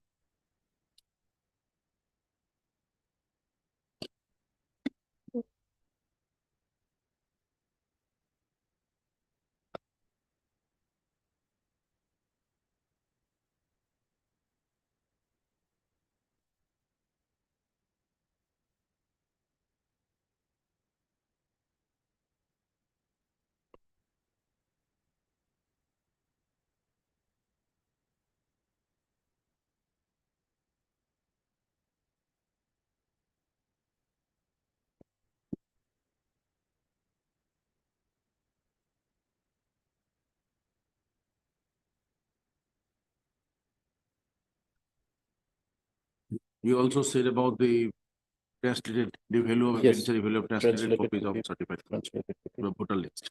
Yes. Anything else? But, your lordship has recorded already that your lordship has specifically said that oral evidence of the father or brother may not is not enough under my lord, the Foreigners Act 1946.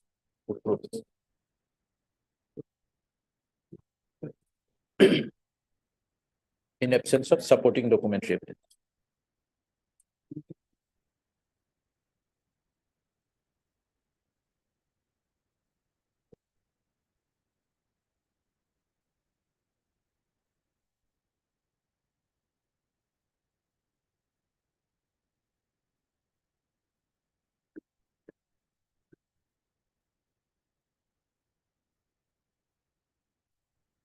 Anything else? And that's all, my lord. Only one thing, your lordship, in absence. So if the school certificate goes, the evidence of the Also school that certificate goes, national emblem is there in the school certificate. yes. That we can just indicate. No, my lord, there is no other evidence. My point is that there is no other evidence. The other document issued by the Gaon Panchayat has not been Has proved by not the been authority concerned. No, brother. The Panchayat certificate has not been proved. So in absence of the, if school certificate goes, my lord, there is no other evidence to link the petitioner herself to Sasindra Biswas.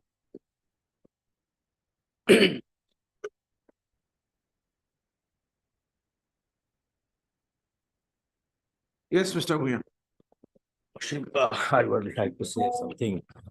where my friend submitted regarding Exhibit A.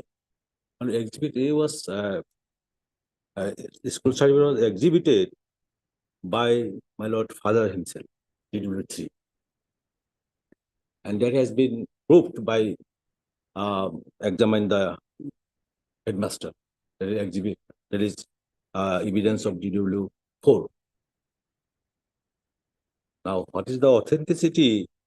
That is another thing, but that was exhibited by Father himself as Exhibit A. And question is, my Lord, question of law is that regarding the Exhibit A, no any objection was raised, and it was not placed under objection during entire evidence. Very well, my Lord.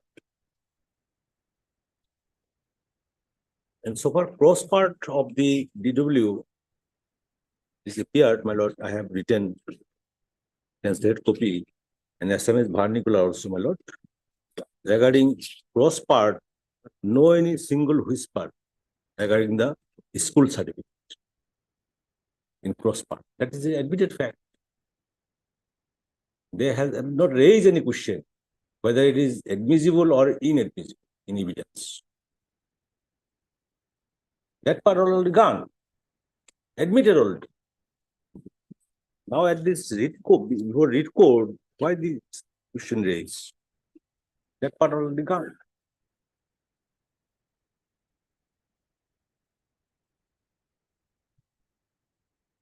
No any single question arises, whether it is admissible or inadmissible.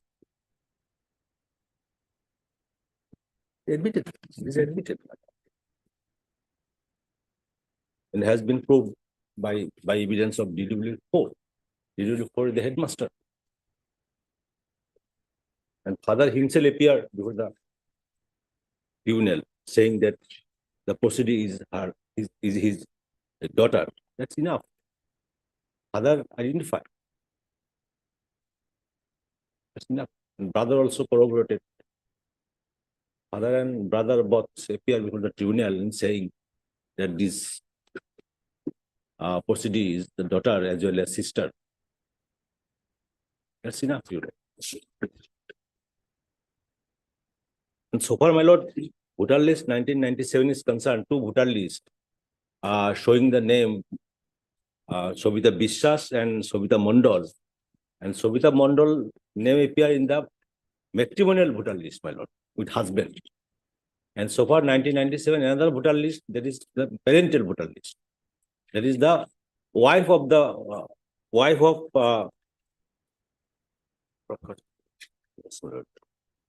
is wife of another person. 97. Prakash Biswas.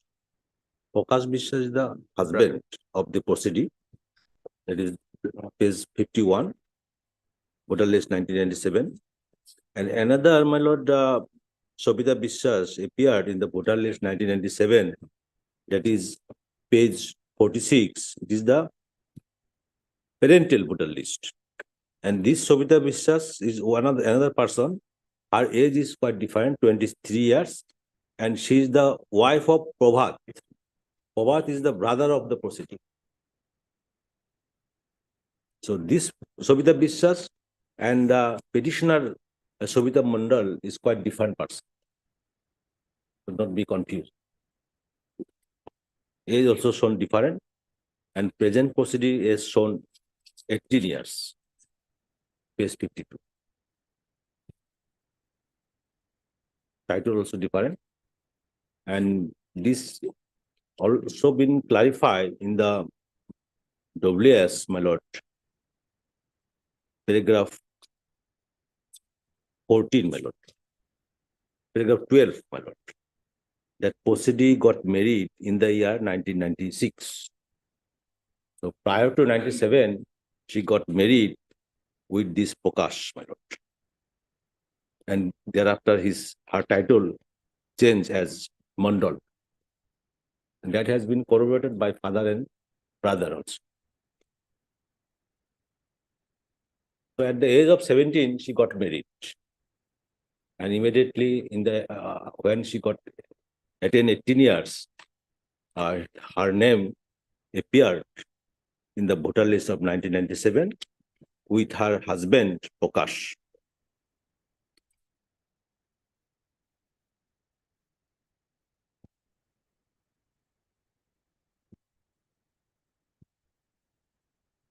There is no doubt regarding her citizenship. Father himself appeared, brother also appeared.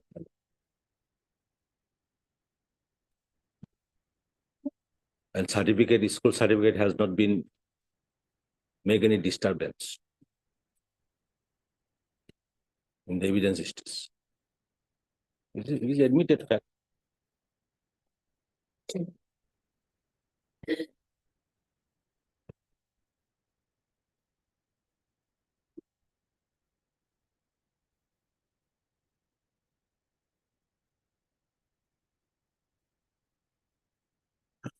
W2.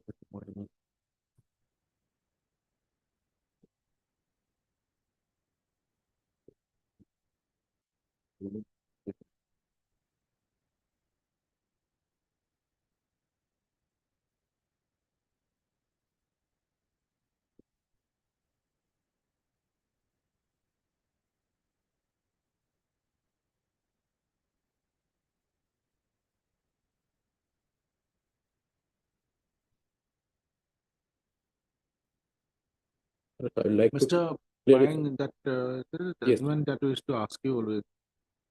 But we have seen that after 1971 voter list, Yes, ma'am. next voter list was of 1997.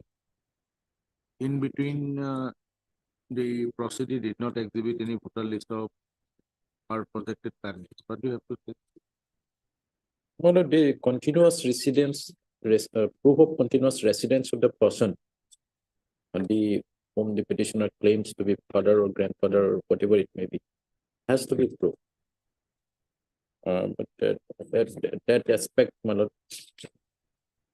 in fact, there is judgment of the Honorable Court. But in that case, my lord, it was in between 66 to 71. It was proved that they came in between 66 to 71. So Now, what from is the the- requirement of continuous residence? Yes. Because most of the cases, as you have seen, that after 66 or after 71, you will have the voter list of much later period of 14, 15 years.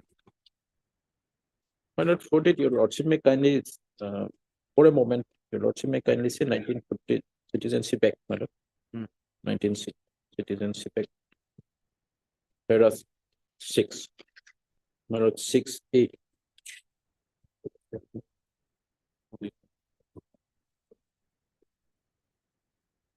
Section 6A of the Citizenship Act.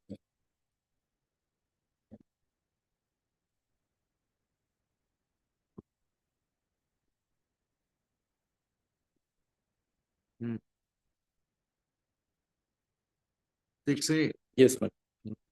6A2, my lord. 6A2. Yes.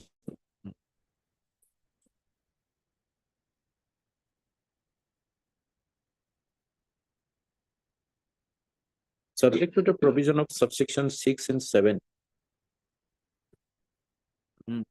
All person of Indian origin who came before 1st day of January 1966 to Assam from the special territory, including such those whose names were included in the electoral roll used for the purpose of the general election to the House of People 1967, and who have been ordinary residents in Assam since the date of their entry to Assam, shall be deemed to be citizen of India as from 1st January 1966. So this part, my lord, and who has been ordinary resident in Assam since the date of their entry into Assam. So once they entered in the state of Assam, they should be ordinary residents in Assam since the date of their entry. This has to be.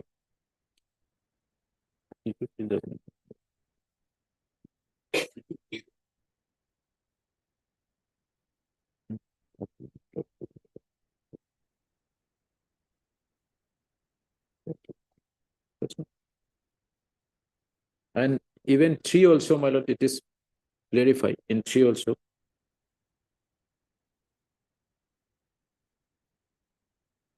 So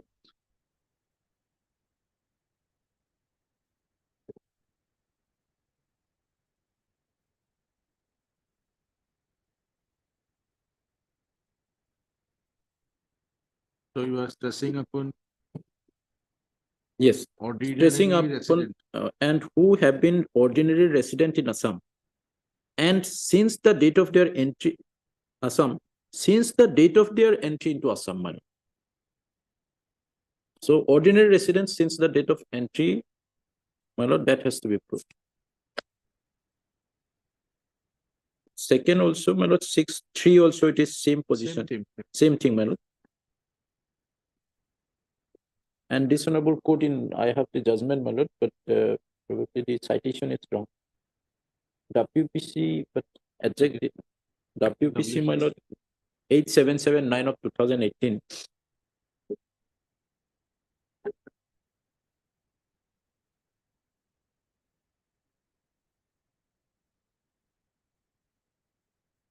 WPC 8779 of 2018.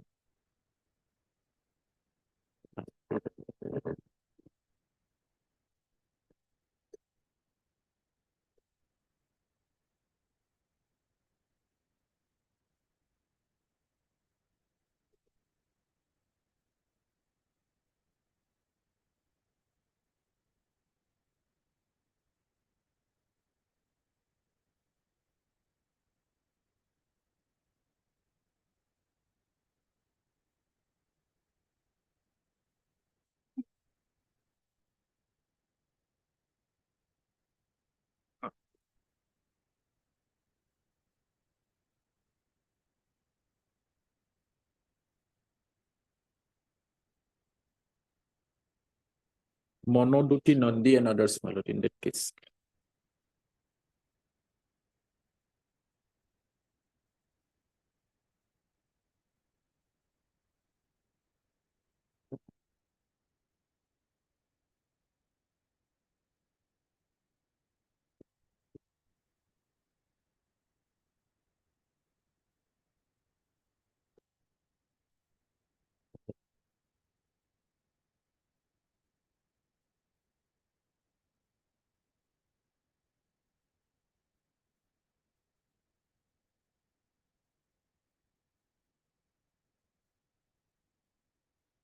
No, no, no, no.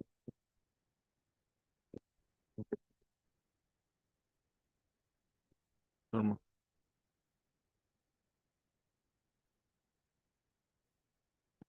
Expand now.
Yes, what do you like to say?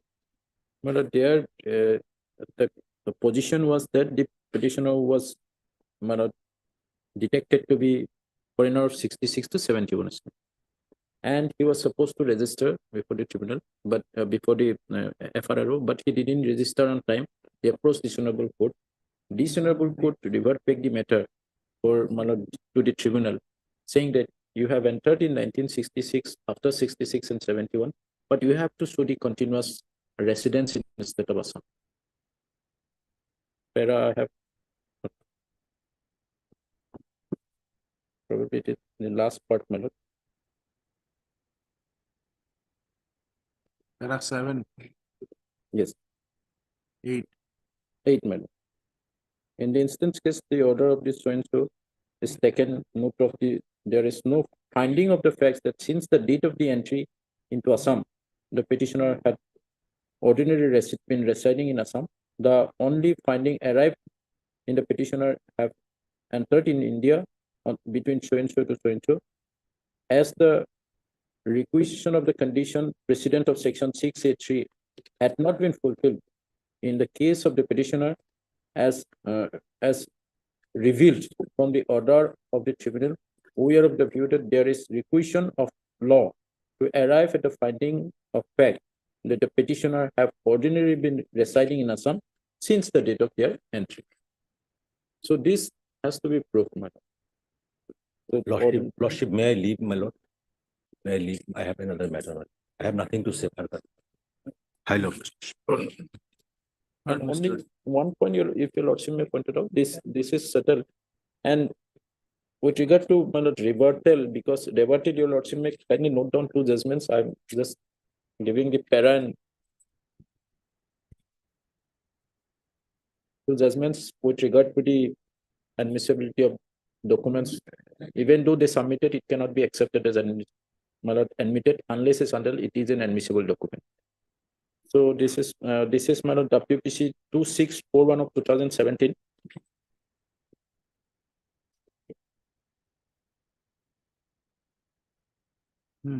State versus Ohab Ali. There your lordship will find para 16 may refer, madam. Para 16 may refer. Rebuttal evidence. Another judgment, my lord 6344 of 2000.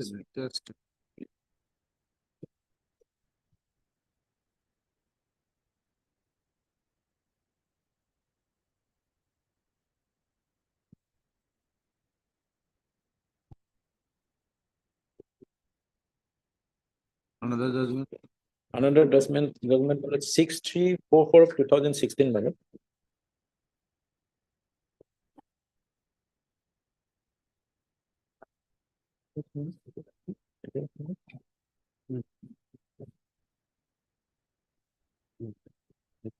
Okay,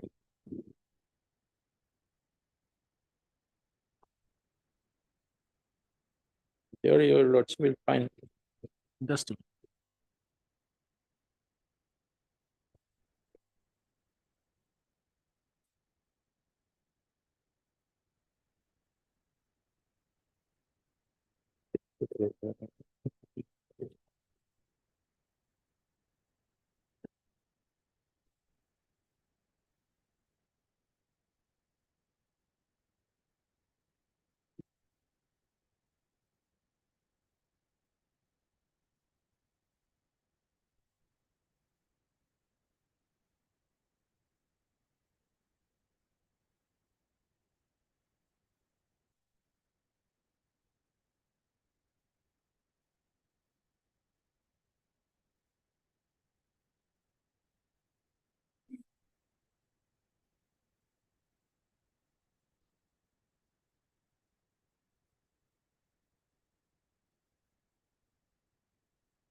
Yes, 6344.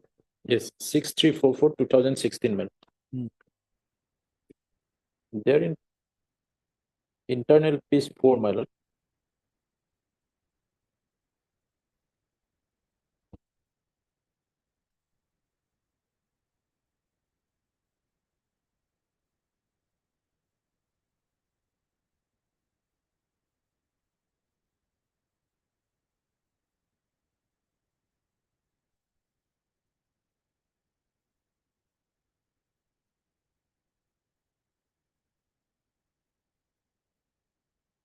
Internal page. 4. In so far, my lord, contention of the petition, learned counsel for the petition. In so for exhibit 1. In so far the contention of the learned counsel for the petitioner. Exhibit 1 is concerned that from that onwards, my lord, it was also with regard to the school certificate. The school certificate was exhibited.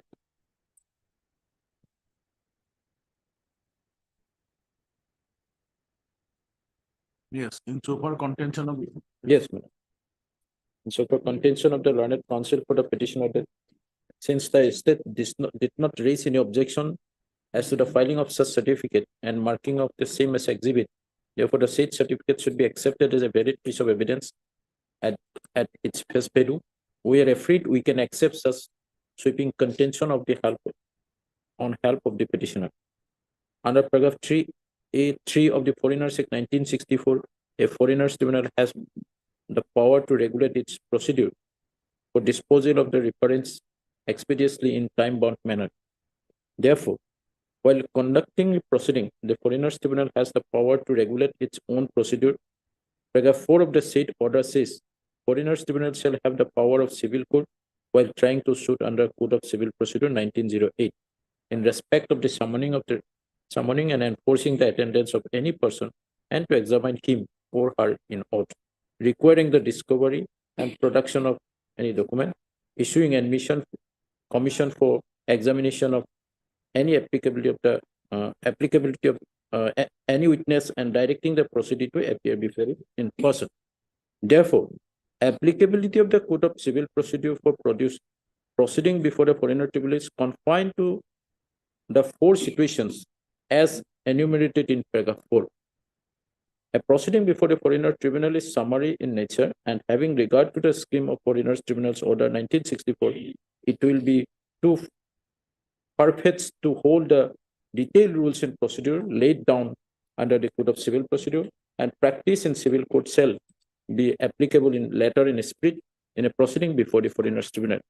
A foreigners tribunal is not bound by the strict rules and procedure provided under Code of Civil Procedure.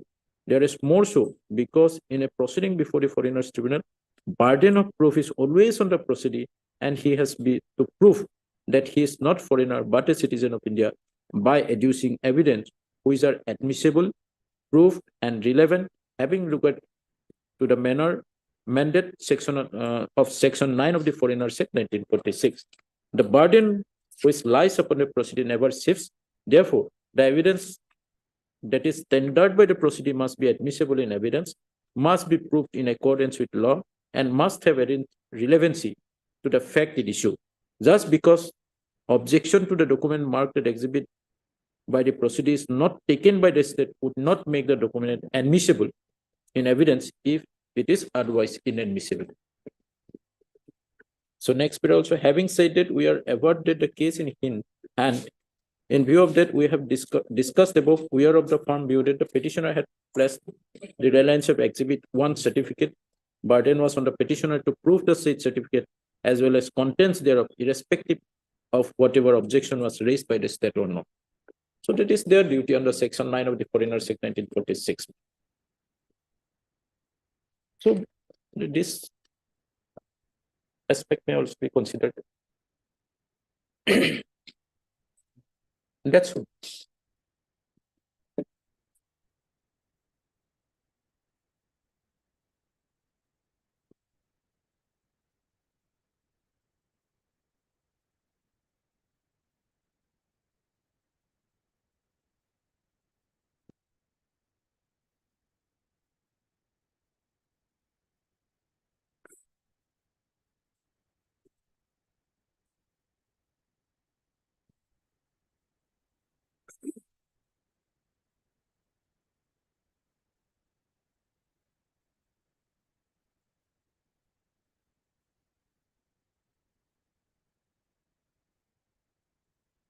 Heard Mr. Kasim Puyam, PHUIA, counsel for the petitioner.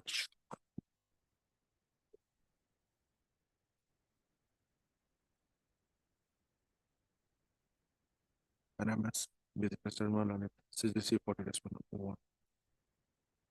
Also heard Mr. Jiten Payang, Lance County Counsel from Department of Assam for the respondent number 2, 4,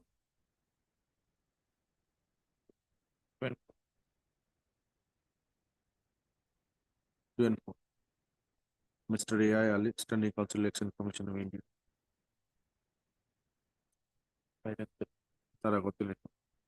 Mr. P. Sharma, additional senior government Assam, for the response number 3, 7, as well, and 8.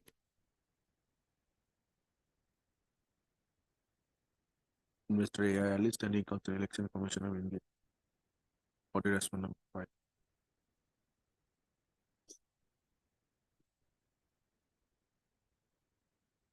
Order. No.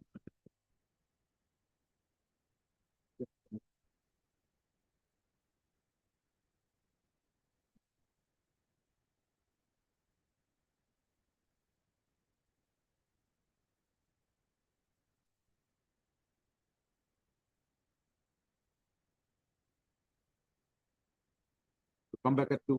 Yes.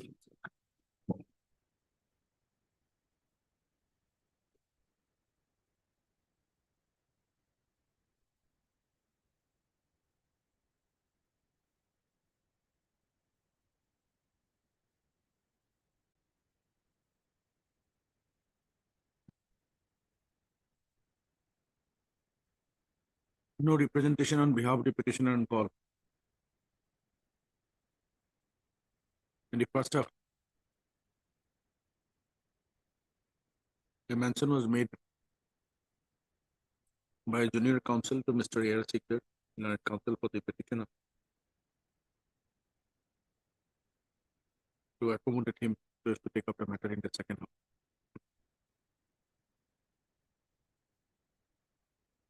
And we found in the second half, the matter was taken up for consideration. The petitioner remained unrepresented. List of 2 weeks on the activity by PSP.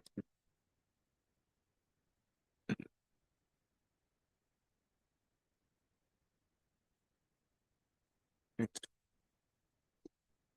Next. Level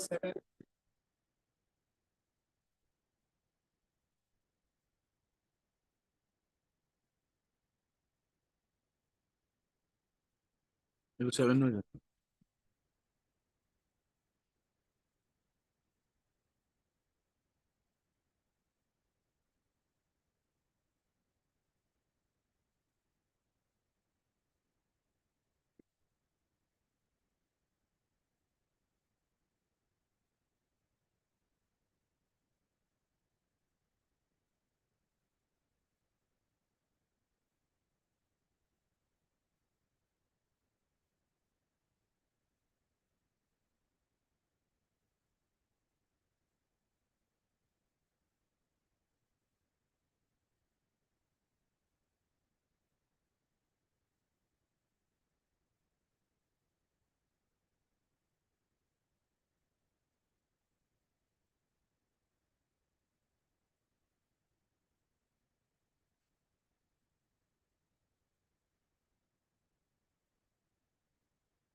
Where is the link document to show that you are the daughter of Kinuram Das?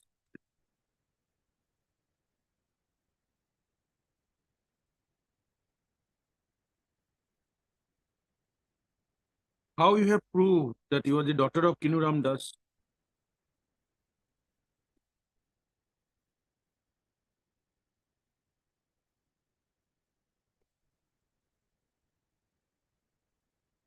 Whether that document has been proved. So submitting list, contents of the document, document may be proved, that otherwise, as you know, that needs to be proved, right? And it's to be known to be proved by producing the evidence or adducing the evidence of the issuing authority. Then, if it is not done,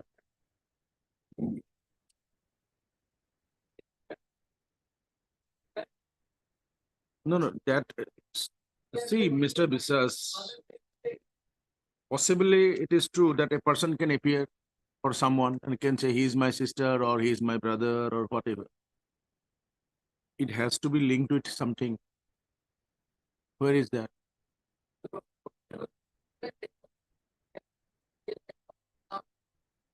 And you just see, it's difficult otherwise in law to say so, no?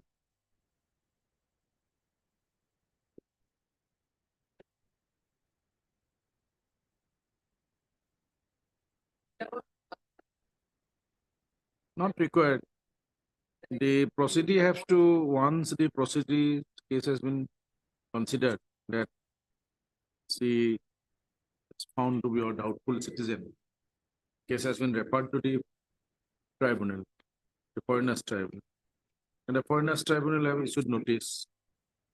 And thereafter, it is the bounden duty on the proceeding to prove. Yes, yes, that she is an Indian. That is, Then how you do it? but that is the, here in this case only that linkage we don't find, but except the brother's evidence. Otherwise, he is having the documentary evidence from 51 onwards. Her name came up in the voter list of up to 2016. Mr. Biswas, Yes, yes, we understood that they failed, but where is the mention? Where the proceeding mentioned that she has a brother named by Jogesh Das? Whether she has mentioned anything in her written statement about her mother, about her brother, about her sister? Anything? that is not, I don't find merit here. See, even the proceeding did not know her name of her own mother. No, my lord, mother's name is voter list has come up here. Voter list is But, not the written suppose- statement we're talking about. Did she mention anybody's name excepting her projected father? Not mentioned, not mentioned. Then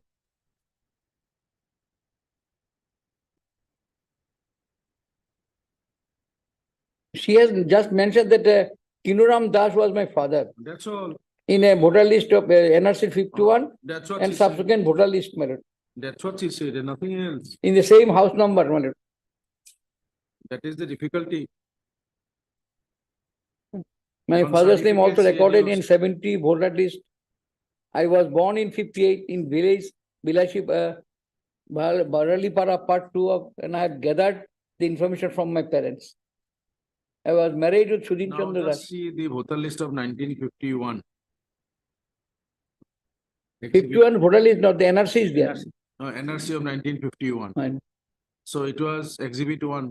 Yes, Kinuram Das, Borno Basi, father's, grandfather's then name. Gorno Basi, then Kulo Das, and Pate Dasi. Yes, So Borno Dasi,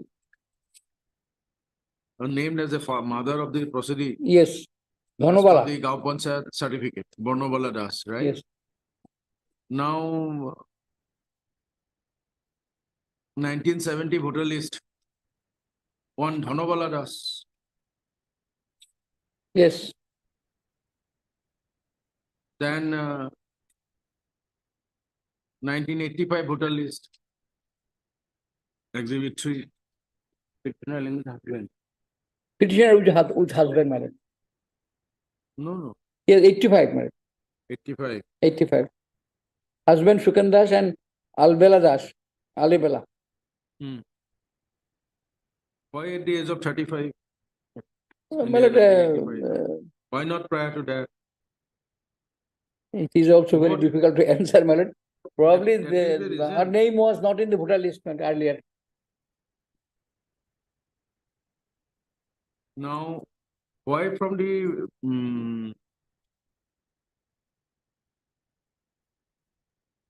village 197, Bhorali part 2, Bhoralipara part 2? Why? Center 111 of Bharalipara LP school. We are not on the center, the village. And earlier also, my lord,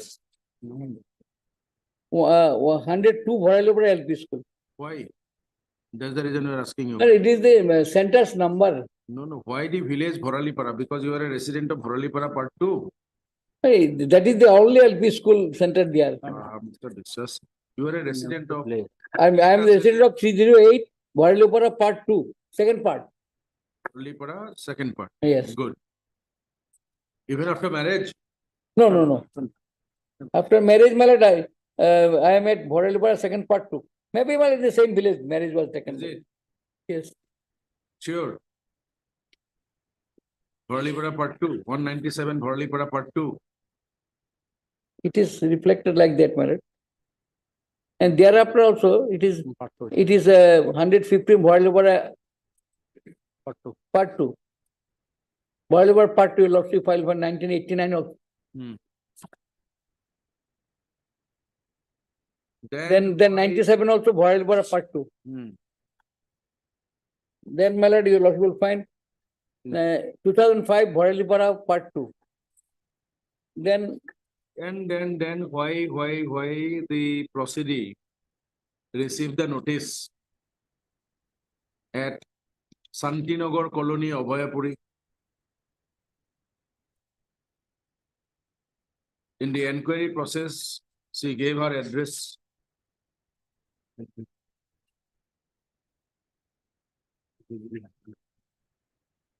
Santinagar colony, Abhayapuri, Bongaigaon.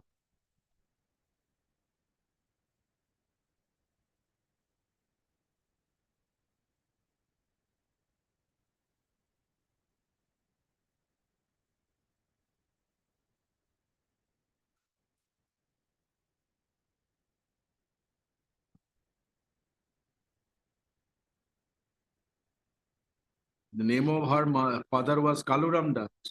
yes, Kanuram Kanu. She said Kalu. Anyway, that's a inquiry, nothing to do.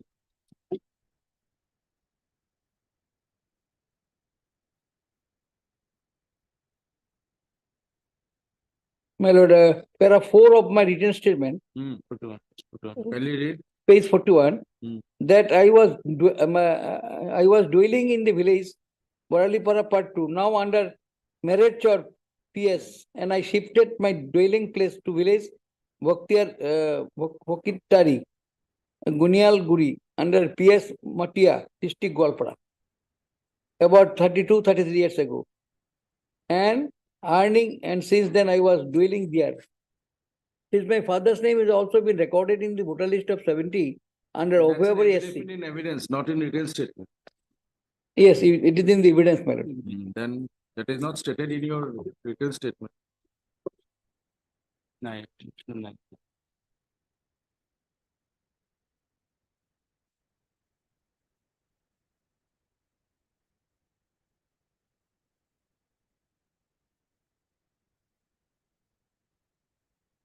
In para 6 of my written statement, Hmm. I was married with the Sudhindra Chandra Das, son of Sajan Sas, of village Boralipara part 2. My marriage is in the same village, under PS Marriage district Bongaigaon, Assam. And after solemnization of the marriage, I went to my matrimonial home, and the marriage was solemnized as per Hindu law. That my name was recorded in the voter list of 85, such and such number, Obhayapuri South, village Boralipara part 2, center number such and such.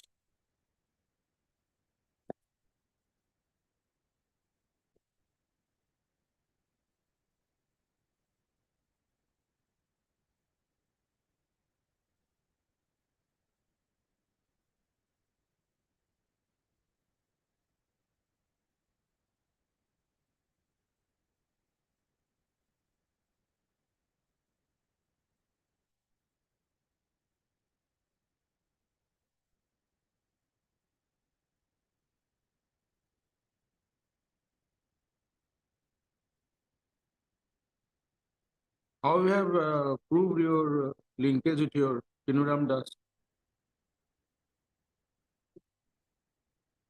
There is no documentary evidence except, my lord, if your lordship accept that the voter list of my father's name, or I am the daughter, my brother has admitted, I have That is the admitted in reason my we are evidence, asking my lord. you.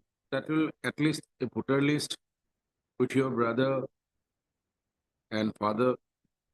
If you are 35 years in 1985, Yes, as per the voter list that you have annexed.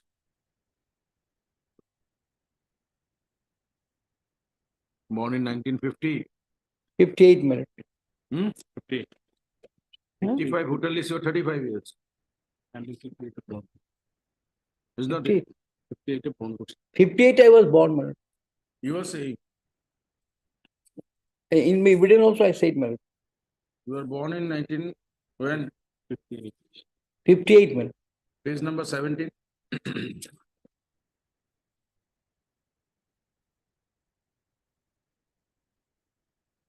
Not in your name. Let me see, my family. 17 voter list, my lord.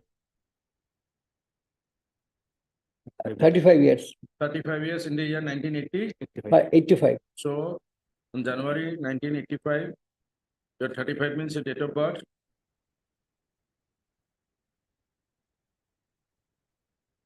1950, Yes, my lord. your name should have been in voter list of 1971 along with your father. What happened? It is not there. It is not. So, even the projected brother, not even projected, somewhere from he has come. My lord. So, his name is not there along with his father, Kinuram Das. He said he has shifted. And he said his father and mother expired prior to the 8th caste vote, Yes, he said that. right?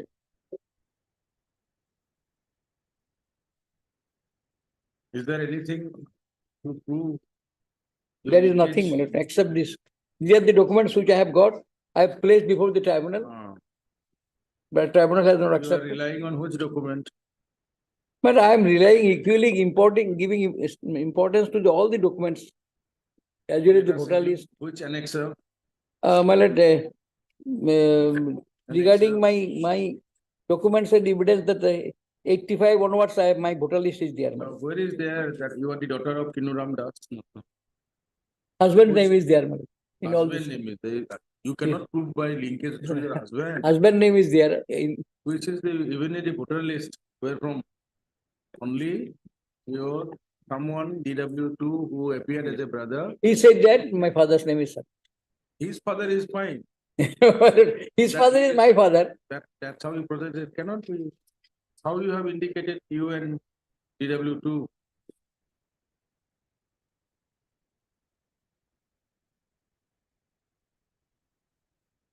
In the 71 voter list, name of your father appeared. Even your name should have been there. 71, my lord, I was not attained the age of voting. Why? Because in 1985 you were 35 years.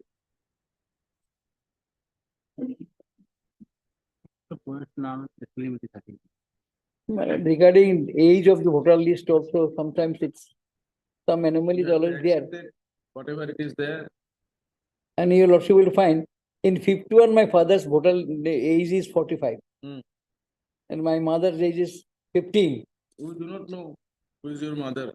You have not said anything. Anyway, mother is not disputed here, my lord. There is no case against mother also. They are no longer in this world, my lord. So where, how do you have proved it?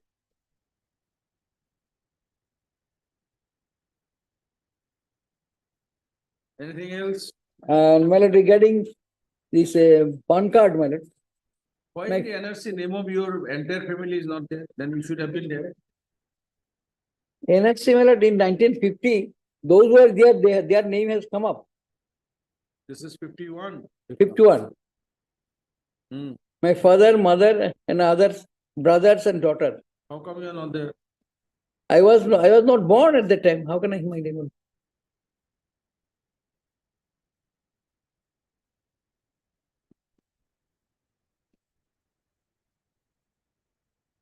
Hmm.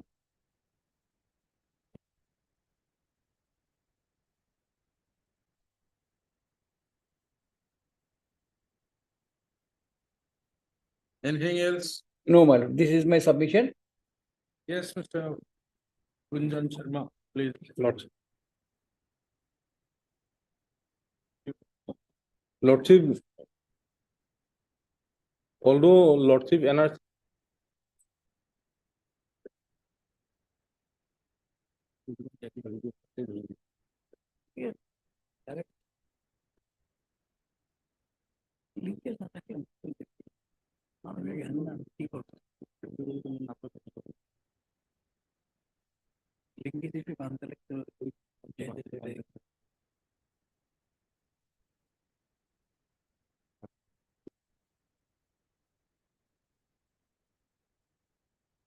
Yes, Mr. Sharma.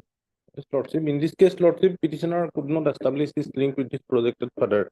Lordship, although NRC is not an admissible evidence, Lordship, petitioner relied 1951 NRC where Lordship it is of village Lengti Singa, Santinagar village, Lordship.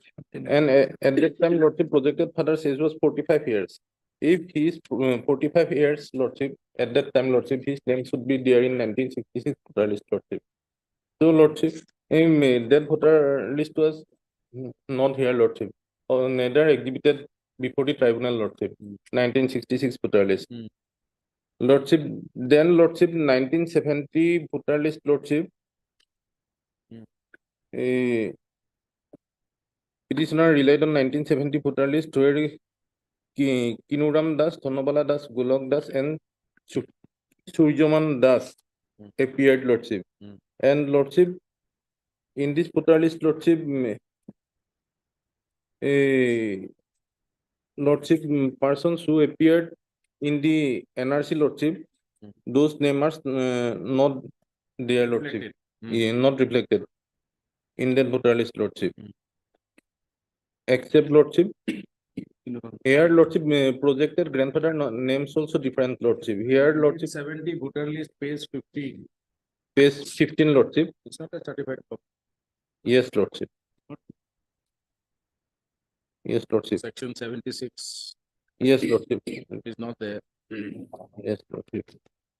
Then Then Lordship, here, Lordship projected the grandfather's name was Kherketu Das, whereas in NRC, Lordship, here name is different. Kinuram Das is the projected father, and Khakatu Das is the grandfather, Lordship. Here, Khakatu Das name changed to Kherketu Das, Lordship. Kherbendu. And Lordship, 70s Kherbendu.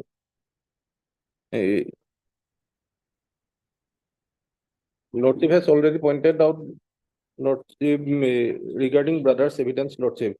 Although this Yogesh Chandra Das, Lordship, claiming himself as elder brother of the proceedee, Lordship, in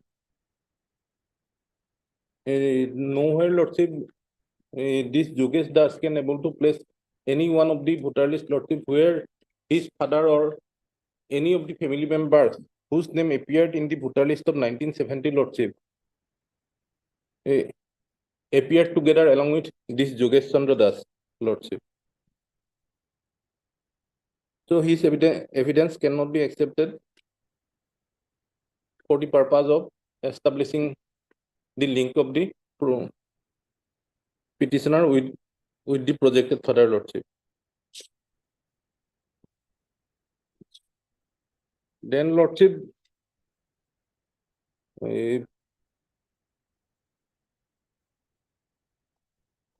originally, Lordship, reference was made one Aleswari Das, but here, Lordship, petitioner relies on voter list of 1985, where her name appeared first time at the age of 35 years, Lordship, as Alubala Das, Lordship.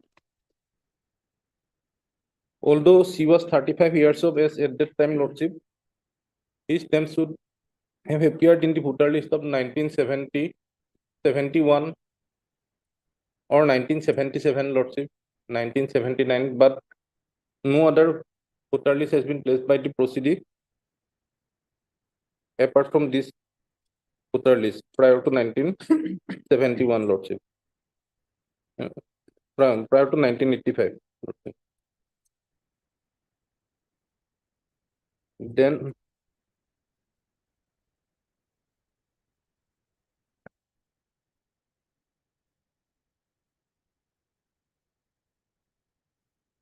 and Lordship to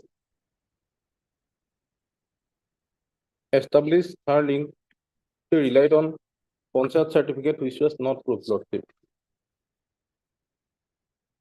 And that certificate was also issued for the purpose of NRC, updation of NRC, Lordship.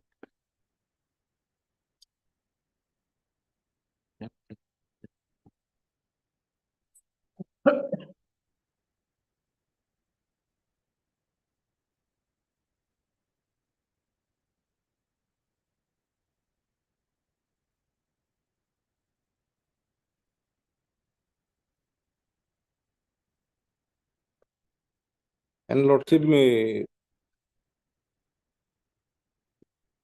DW2's evidence, Lordship, Yogesh Chandra Das, where he stated that he is a resident of Bokaitari, Gunialguri, PS Matia in the district of Golpara, Assam. Whereas in earlier voter list, Lordship, of village Horalipara Part 2,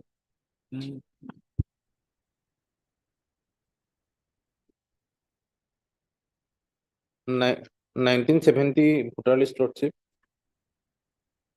Yes. 1970 voter list, Lordship, where his projected father's name appeared, Lordship, Kinuram Das. This is of different village, Lordship. Horalipara Part 2. And Lordship in Parapur, although the DW2 although stated that I was dwelling in village Horalipara Part 2, now under Meresor PS, and I shifted my dwelling place to village Bokaitari, Gunialguri under PS Matia district, Golpara, Assam. That statement is not enough, Lordship. Already, Lordship, their law has been settled in this regard, Lordship.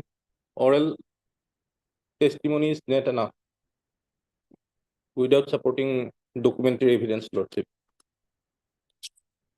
And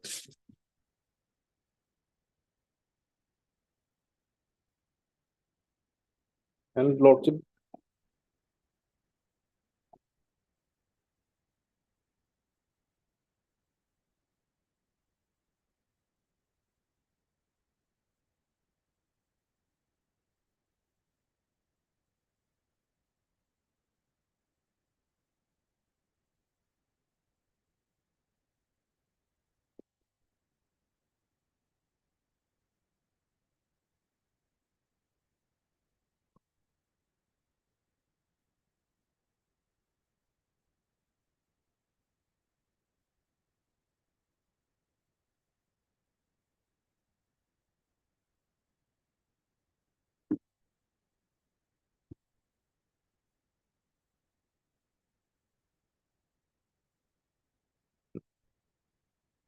Okay.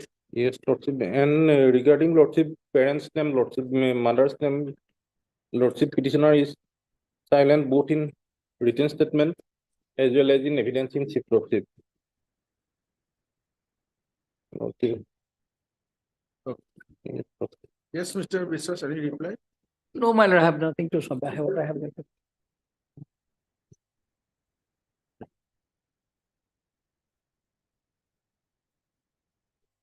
What Mr. Accept?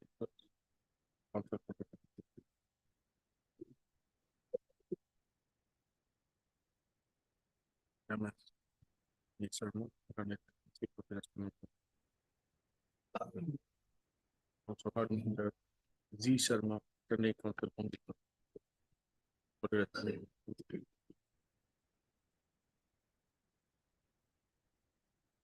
and 6. That's for AI and Chennai Council. And Mr. P. Sharma Oh, you are there. Okay.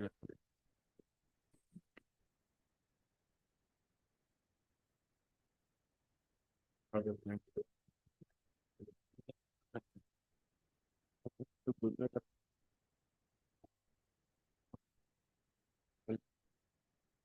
कोई नहीं document नहीं है कोई link पे तो देखना जो आ रहा है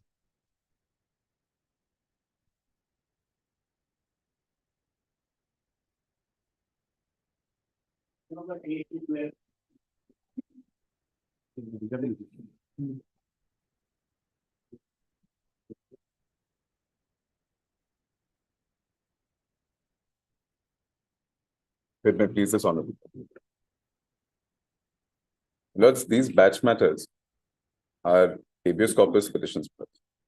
There are also prayers for issuance of writs of certiorari and mandamus unto the state of Assam, and if deemed necessary by this honorable court, into the Union of India as well. At the outset, Milords, before I apprise your lordships about the facts which underlie these petitions, which are a bit lengthy, Milords, the dates and the facts which underlie these petitions are a bit lengthy. They start in 1958. Before that, Milords, I only humbly seek your lordships' kind leave to encapsulate the constitutional question which is at play in this matter, Milords. The part that your lordships will be dealing with predominantly in this matter, Milords, of the Constitution is part 11, Milords, center-state relations, Milords. Particularly two articles, Milords, Article 257 and most importantly and preeminently, Article 258. This is where the matter begins, Milords, at Article 258. At the outset, Mr. Shinoja, yes, Milords.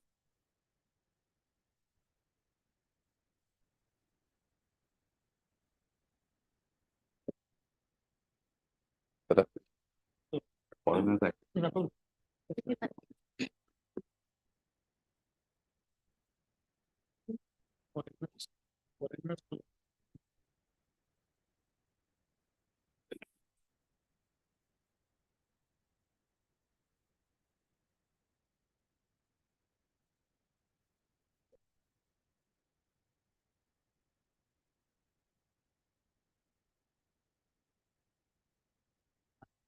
please take your seat.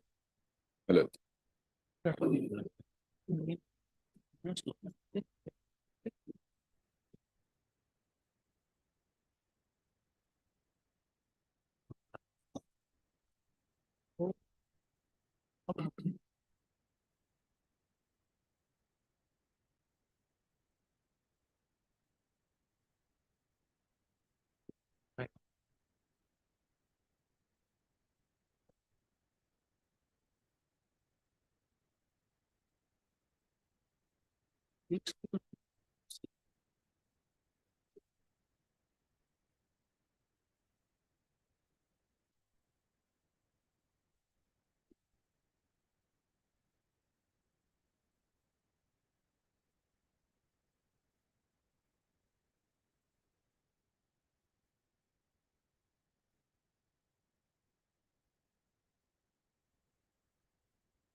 Mr. Nath. These issues earlier cropped up somewhere But as you because the orders were passed earlier. This issue where the prostitutes declared as foreigners by the foreigners tribunal have been kept in the detention center or detention camp in various places. jails in Assam. Lodge. Now, after the establishment of Matia Detention Center, Lodge. many of them have been placed at Matia. All of them. Now there is no detention center in any jail. All of them have been shifted to Matia. Till such construction or ready of the Matia Center, Lodge. those who have been declared as a foreigner by the foreigners tribunal kept in various detention centers made in the different jails of the district. In six jails. Right. Lodge. Now, the prayer of the petitioners hearing Lodge. is that the detention of these persons in the jail are bad enough. True. Now, all these petitioners, the proceedings for whom they have been prayed for, Lodge. have been declared as a foreigner Yes, they are declared foreign. and declared as by the foreigner by the foreigners tribe. Lodge. Now, before the Matia camp was made ready, personally went to Porak Valley and some other places of Assam and found some detention centers, though it is inside the camp of the jail, it has no relation with the jail. Correct. I personally visited and while visiting the jails, we have seen that. And they have been separately kept along with their children and whatever. But it's not under the jail, captive of the jail. It is in the campus of the jail. It is in the campus. But totally different. Lodge. Now, what do we have to say with regard to the prayer of women? Well, in fact, during pendency of these petitions are pending for last 2-3 years. During pendency of this petition, in fact, the status of construction of whatever steps the government has taken as regard construction of the detention camp, the permanent detention center, and the shifting of all the detainees who are in these centers and various jails, that has been from time to time apprised before the honorable court. And the steps taken, in fact, in various orders, you will find that the progress of construction of the Matia Center and ultimately who are there, the details of the persons who are in the centers throughout the state, all have been placed before your lordship. And in fact, during pendency of the state petition, center has now been operated, and the capacity of the center is around 3,000. We have only 194 as per the record. 194 detainees are there. That all of them have been already shifted to the detention center now. As on today, there is nothing to, in my respectful submission, there is nothing to be decided here. Otherwise, kindly see, this issue raised in the petition, it's a larger issue. Ultimately, the construction of the Matia Detention Center, it was done. It was, although some time has been taken, finally it has been done. Now, in the detention center, the persons will remain till they are repatriated. The repatriation is another process. In fact, we have also given the details in the affidavit that some of the persons have been already repatriated, and the others, in respect of others, process is going on. No, that's the reason we are asking you, because when we visited the jails, that is also prior to COVID. Yes, and after COVID, both ways. True. Now, prior to COVID, I know when I personally visited jails in the Porak Valley and other places in Assam, I found that such procedures who have been declared as a foreigner are kept in a separate setting altogether, but inside the jail camp. Yes, There's nothing to do with the jail. Yes, they're free, they're moving, everything was totally different. That is a different, Different. in the jail authorities have been showed to us Yes, yes, my lord. that it is in the detention center, the foreigner and these other things. Correct. Now, whether these petitioners before in this series of writ petitions were kept in the jail or in such kind of centers inside the jail. No, but at that point of time, there was in the center, not in jail, but in the centers, or detention That is the centers. reason we are asking you because to my knowledge, prior to filing of this writ petition, similar issue cropped up. And it was an affidavit signed, but it was not in the jail, it was in the, Center, detention center, but inside the jail. inside the campus, but it was separate. Totally No connection. separate. There is no connection with the jail. That that was before a division bench of this court, to my knowledge. True, my lord. Are you aware of those things? My lord,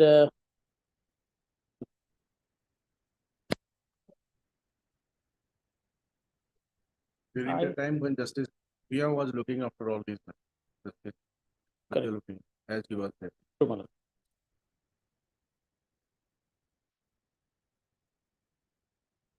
There was, because that's the reason. I personally visited Borak Valley jails in 2019. Yes, yes. I visited jails at Bongaigaon 2019. Of course, I did not visit, excepting the Dibrugarh Jorhat jail. She was there at Kokrajhar. Yes, There is no such, these kind of persons have been declared as a foreigner, never been kept in the jail. Yes, in the jail campus, in a separate establishment. yes, yes. my lord. Now, Total, keeping them, if somebody has been declared as a foreigner my lord. and kept in such detention centers, whether the question of violation of any article of the provisions of the Constitution will be there, has been prayed by counsel for the.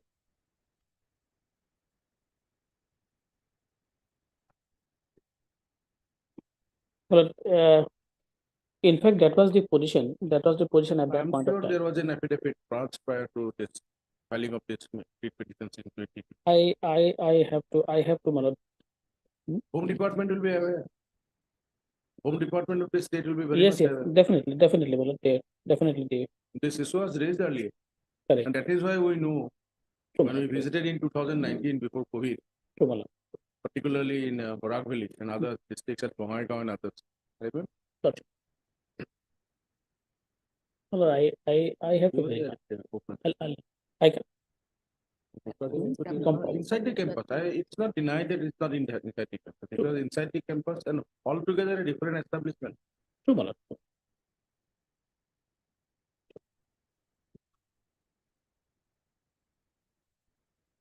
In my recent visit to Karbi Anglong, we have seen that there is also existing a similar nature because immediately they cannot be transferred to Matia camp. So they are placed in a different center altogether inside the jail. And they were also provided the legal help from the district legal services authority as Yes. well as state health. File any kind of read and all. That was done. So, Mr. Sharma, before filing this petition, whether the petitioners who have submitted on behalf of, because are you aware of all these facts? Yes. That's not the affidavit that was filed in a previous litigation. But fact of the matter, that since 2009, the existing infrastructure as well, they have been there, even before that. Then if they are not in the jail, then how can the question of violation of Article 108 will come? That's still happening. So that is our argument. Notification of 2009, 2010, and 2015 were passed to designate these 6 jails as temporary detention centers. Fact of the matter, Milord's infrastructurally on ground. If there is a camp, if there's a compound, there is both a detention center and jail inside. Separate. In my humble submission, Milord, within the premises, both of them cannot coexist. That is what the center has been repeatedly saying since 2010. And there's a judgment of the Honorable Supreme Court where they have said that people who have been declared as foreign nationals, they have to be kept outside jail. There's a categorical finding of the Honorable Supreme Court, and in line with that, under Article 258, the conditions which have been imposed upon the state government by the center from time to time, not once, repeatedly. And then But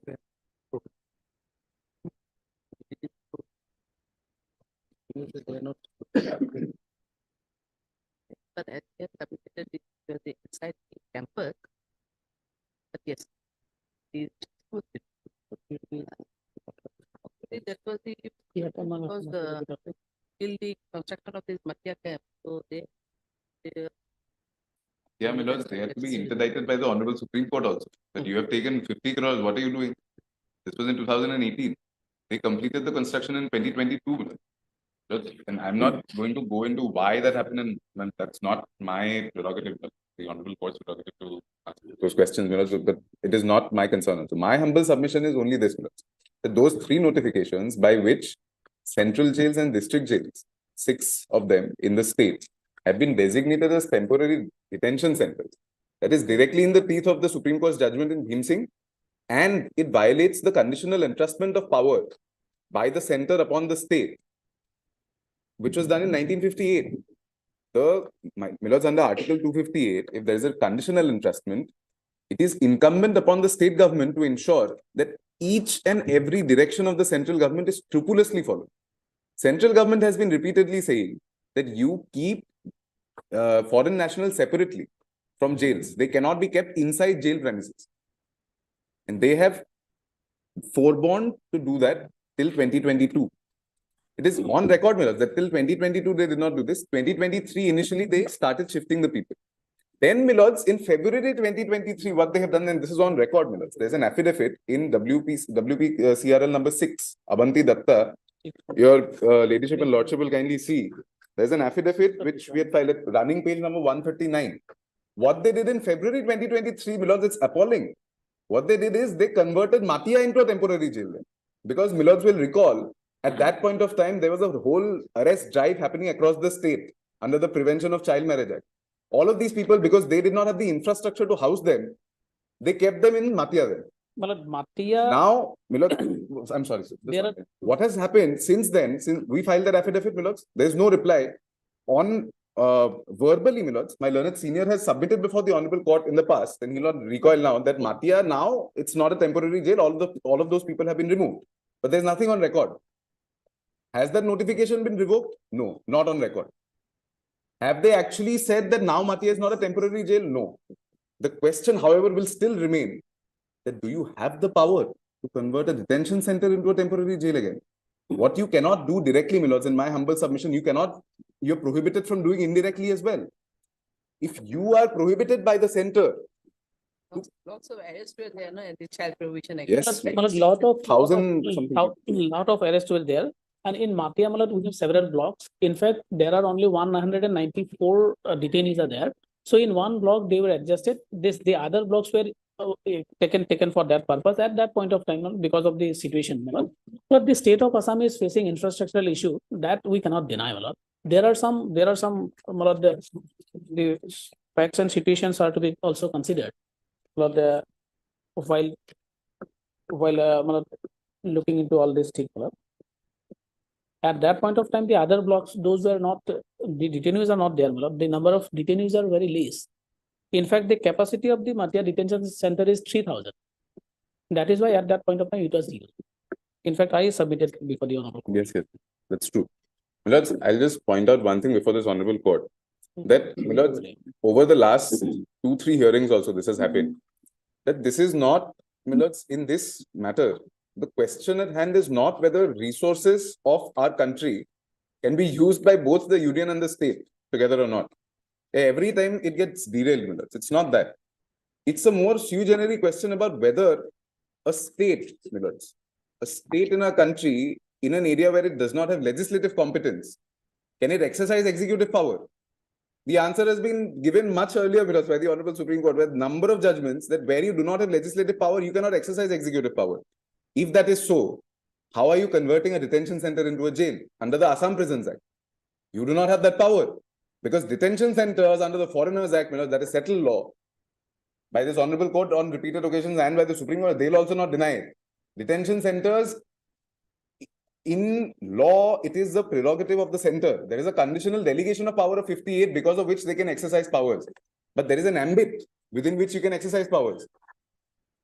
Therefore, the question will arise that in 2023, when you converted Batia into a temporary jail, was there some gratification or even later ratification of that act by the center? Was it permissible, Your Honor? I asked myself, was it permissible on part of the center? Is that the question involved here? No. Yes, Milods. Later on, Milods, in 2023, because of how the events have percolated, Milods, in 2023, Milods, what they have done now is that they have not converted a jail to a detention center. Conversely, they have converted the detention center into a jail. On paper, Milods, in the petitions, I absolutely, Milods, I'll concede, it's not the matter in the petition. In the petitions, Milods, the matter is the converse. That could you convert jails into temporary detention centers? But Milods, during the course of these proceedings, this is something which has happened, which has been brought before this honorable court by pleadings, Milods. And therefore, Milods, my humble submission is that although it is a subsequent fact, because it is so germinely intertwined with the facts and circumstances of our case, Milods, of all our cases in these batch matters, Lordships will kindly bestow your kind consideration on this as well. That if there is a detention center and you have converted that into a temporary jail, from where does that power arise, Milods, constitutionally?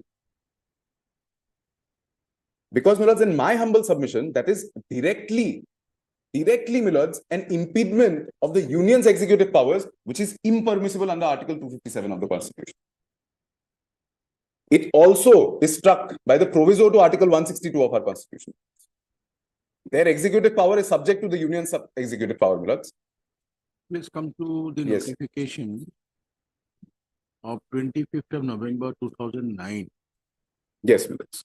That's the annexure 1 to the affidavit of the Yes. state government. Yes, Milods. Yes. Yes. Indeed. Page 119, Roman paragraph 4. 4 Milods. Yes.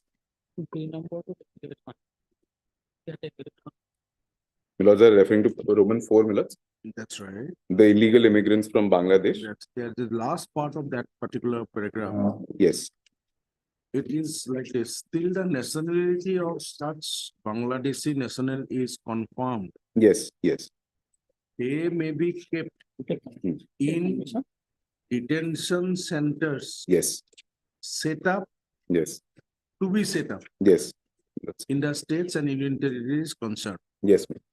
That means by that time, if there are some centers, detention centers already been set up, they will be kept there or to be set up. Yes. So there is or.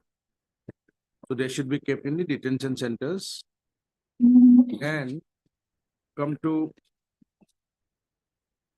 6 Milods.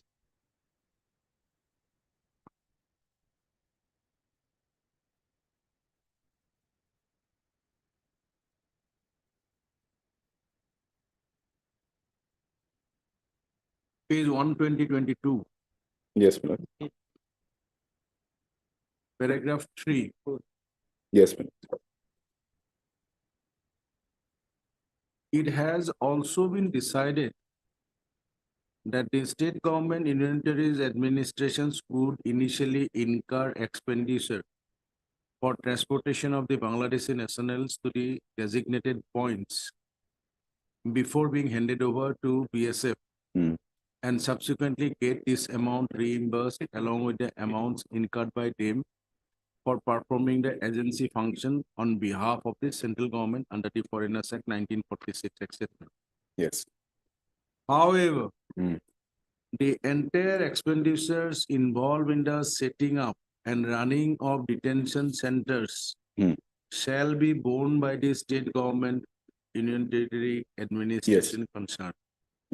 So it is the burden on the state government to have the detention centers for the foreigners declared to be foreigner under the Foreigners Act 1946. Hmm. Right? So till coming up of those Hmm. or maybe one, whatever, detention center, they have to be kept in detention centers to be set up in the state. How do you Yeah. explain this? Because by this 2009 notification, Hmm. the state was made aware that you have to construct a detention centers for the foreigners. Yes. And the same notification of 2009 also specified that the entire expenditure shall be borne by the state government Yes. for constructing the detention centers for who have been declared to be a foreigner Indeed. Milord. Yeah. till they are deported or till they are handed over to the BSF. Yes. Milord. And in this process, it is the state who acts as the state or the union territory acts as the agency in between the center and the state. Yes, ma'am. Milord, insofar as the word agency is concerned, Milord, the reason I had submitted Milord initially that I wish to begin at 1958 is because of the use of that word agency, Milord. Why is the state an agency in this particular case? It's very important, Milord. However, the short answer to this, Milord, is that in fact there is a continuing mandamus of this honorable court of 7th of October 2020, where this issue has been gone into in detail by this honorable court. This order has attained finality, Milord, that has not been challenged. This honorable court had said that this use, so later on, Milord, subsequently there have been notifications by the central government which have specifically said that if at all you are keeping foreign nationals in jails, that has to be only as a temporary measure till the time your detention centers are set up. The state government has been keeping them since 2009, at least since 2009 on the basis of our records. Now, Milords, on 7th of October 2020, there's an order which has been passed by this honorable court. From paragraphs 13 till paragraph 18, Milords, in detail, this honorable court considered and answered why the state government cannot, by their ipse dixit, only say that we are keeping these people as a temporary measure inside the jails till the time the detention centers are set up. Because, my lords, the question had arisen that what do you mean by temporary measure? Does it mean that you can keep people inside for 11 years in jails, or 10 years, or 5 years, or 7 years? That is the question that arose, my lords. And ultimately, it was till 2022. So, for 13, 14 years, or 7, 8 years, my lords, at least, as the case may be for the different centers, these foreign nationals were being kept in jails. So there was a continuing mandamus which was issued by this honorable court that now that you have kept all of these people in jails for so many years, after the passing of this order, all of these people have to be either moved into private accommodations or some government accommodation, because that was the condition which had been set up by the center by then, by 2020.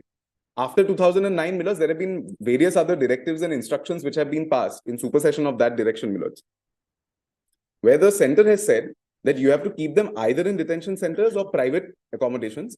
If you do not keep them there as a temporary measure, purely temporary measure is the word which the central government had used, that these people may be kept in jails. But this issue has been answered, Milords. On 7th of October 2020, this honorable court had passed an order in this regard.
If Milords will kindly take We have seen the order yes, passed by the court earlier yes, Milord. on 17. Yes, Milord. 7th of October. And then 2020. Yes, Milord. That's right. All these writ petitions are part of that. Yes, Milord. Now, therein the court earlier observed Yes, regarding the detention centers, temporary detention centers, Yes, in terms of the communication of 7th of September 2018, my lords. wherein it was written that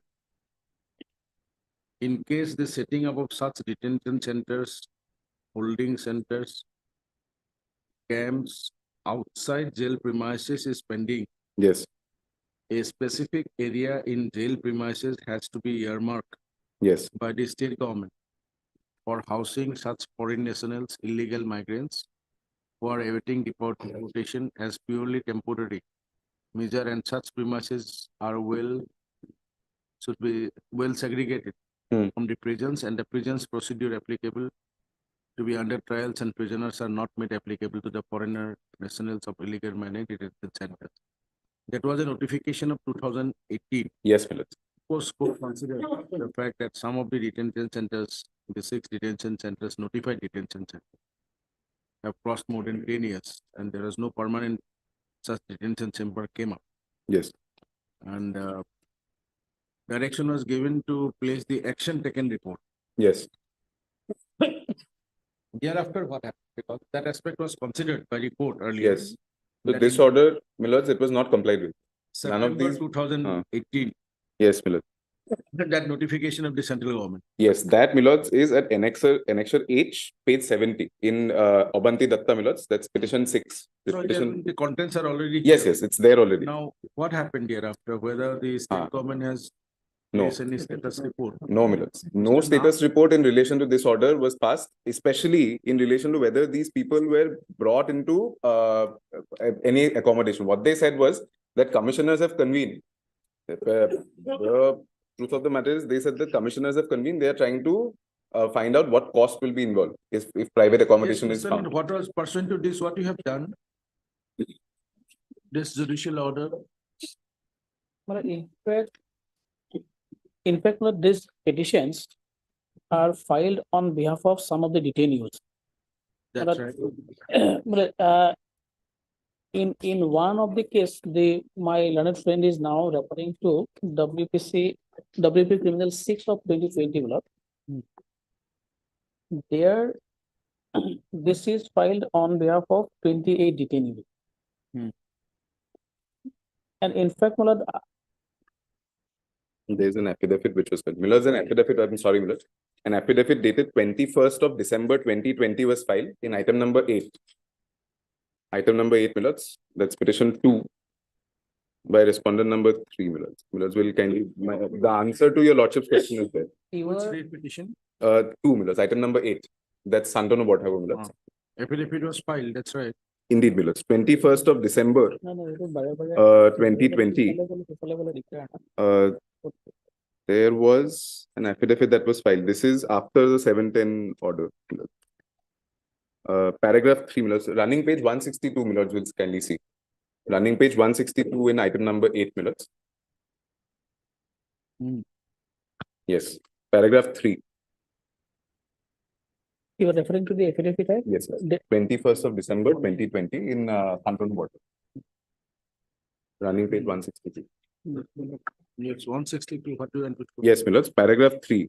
Deponent respectfully states that pursuant to the honorable court order dated 7/1, this is 7/10, Millers. Mistakenly 28th written. of August. This is 21st.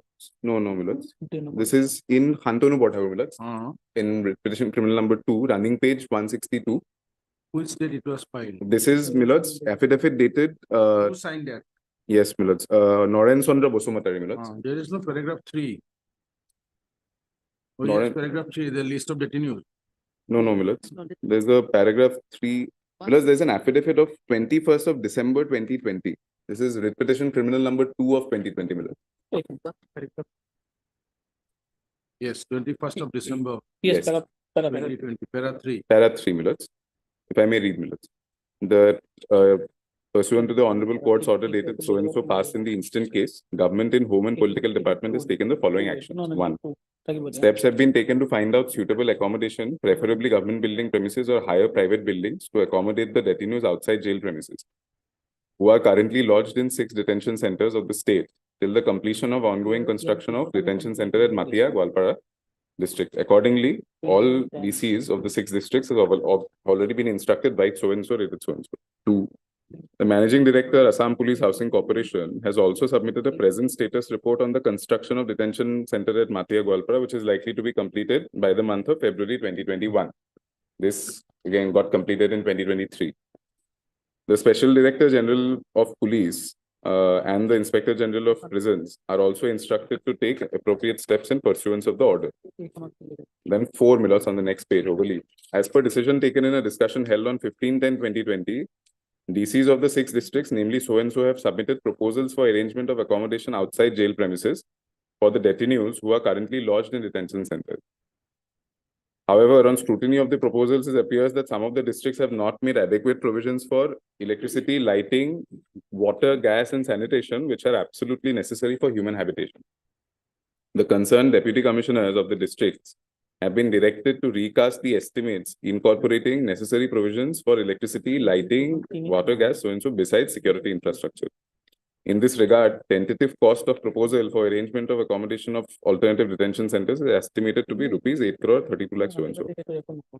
5. The revised estimates from the DCs have not yet been received by the department. Reminders were issued on so and so to the DCs of so and so to submit the revised estimates at the earliest. Department will take necessary action immediately on receipt of all the estimates complete in all respects from the DCs in the matter. After this, Milords, what happened in relation to transfer of the detainees was directly, it happened in 2023 January, when they were shifted to Matia. This shift that was supposed to happen, this never happened. Or even if it did, there's nothing on record to show for it.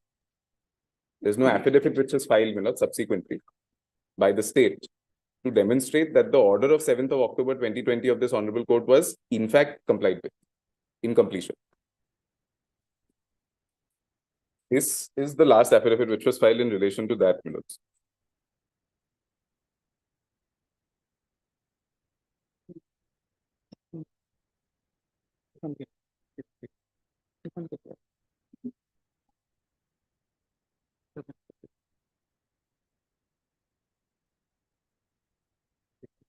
Now, Milords, we'll kindly come to running page 168 once, Milords.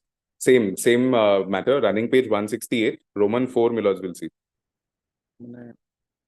This is an affidavit, Milords, of 8th of April 2021, 1 year later, almost, the next year.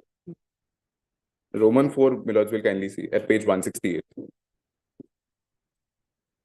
This is another affidavit which has been filed by respondent number 3, the state.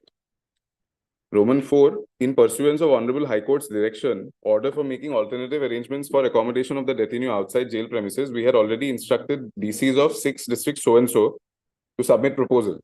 On scrutiny of initial proposals received from DCs, they were requested to submit revised proposals, including adequate provisions for electricity, lighting, water, gas, and sanitization. Revised estimates for a total amount of rupees 9 crore so and so received from all the 6 districts, which are being examined for being taken up with the Government of India. Now, this was what they said again in 2021 about the order of October. 6 months after the order was passed. 6 months after that. Now, after that, Milords, in this matter, there's been, in this regard, there's been no affidavit which was filed. So, April 2021, they said that we are going to take it up with the Union of India. They took it up, and then 2 years later, they finally shifted the people to Matia, Milords. Nothing percolated, nothing was done in compliance with the October 2020 order.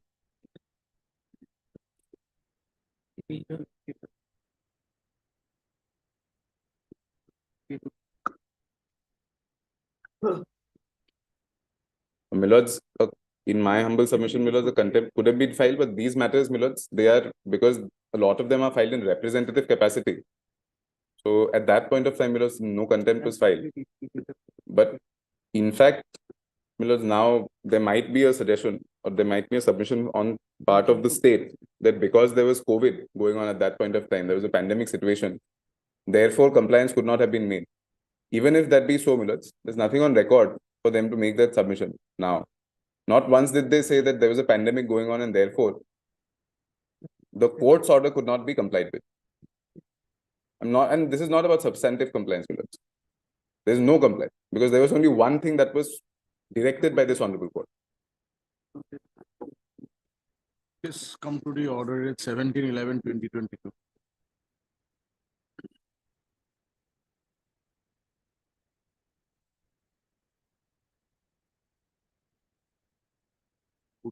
Yes, Milord. Yes, the personal visit, Milord. Yes.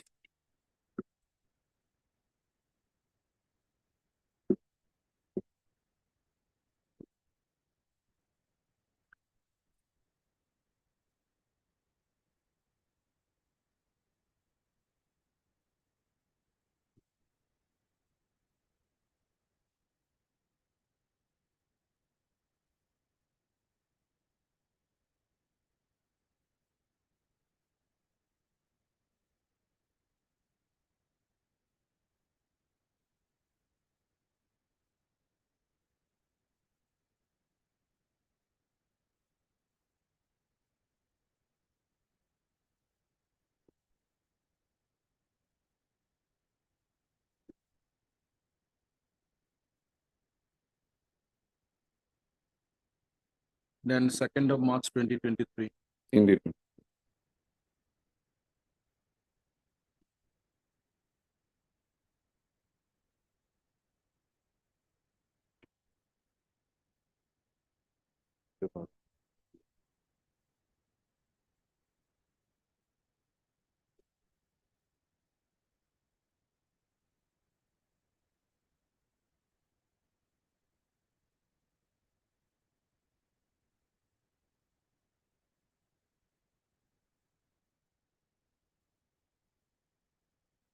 Whether India filed its affidavit?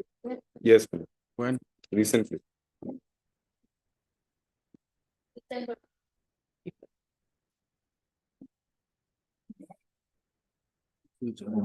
In Stability Criminal 2 of 2020, Pantonu got the first statement. Packet number is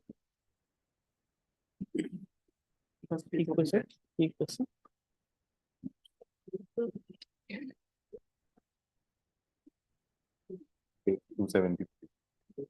273. Milord, it begins at page 273. Union 7.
Me, एक तो post से first.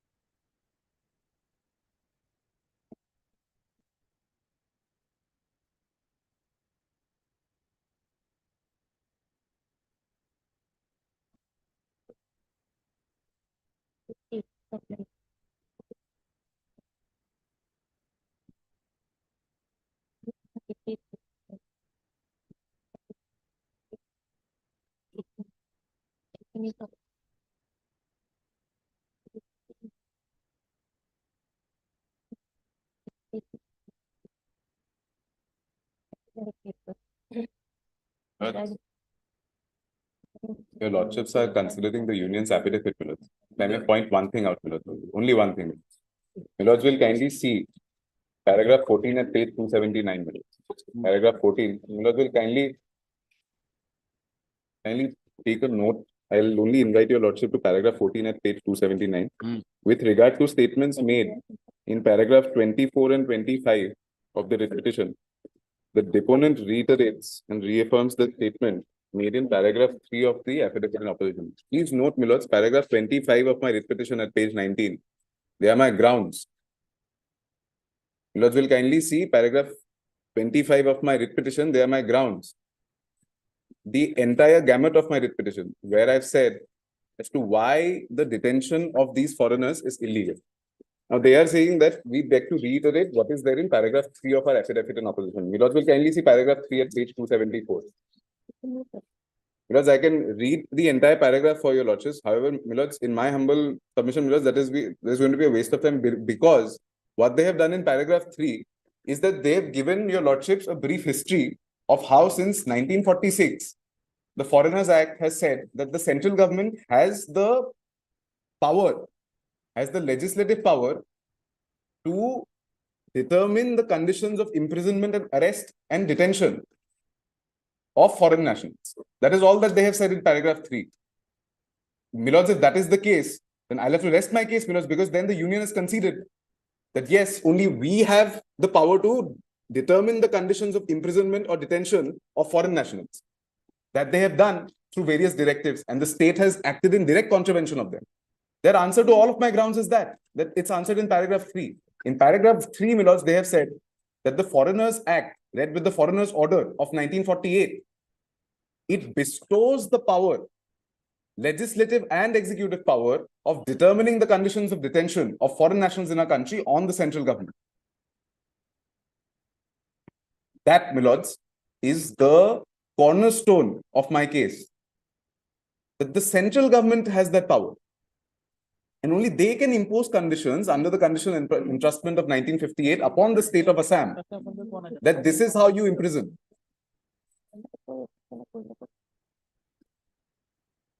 That is all that they have said, my lords. The paragraph 3 is what we have to say. Paragraph 3 is my case, my lords.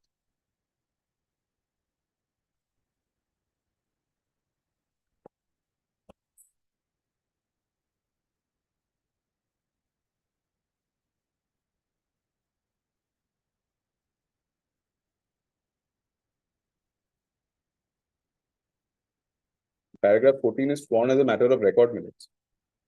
That we have taken note of.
Please take your seat.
In the Bhimsim's case, Yes.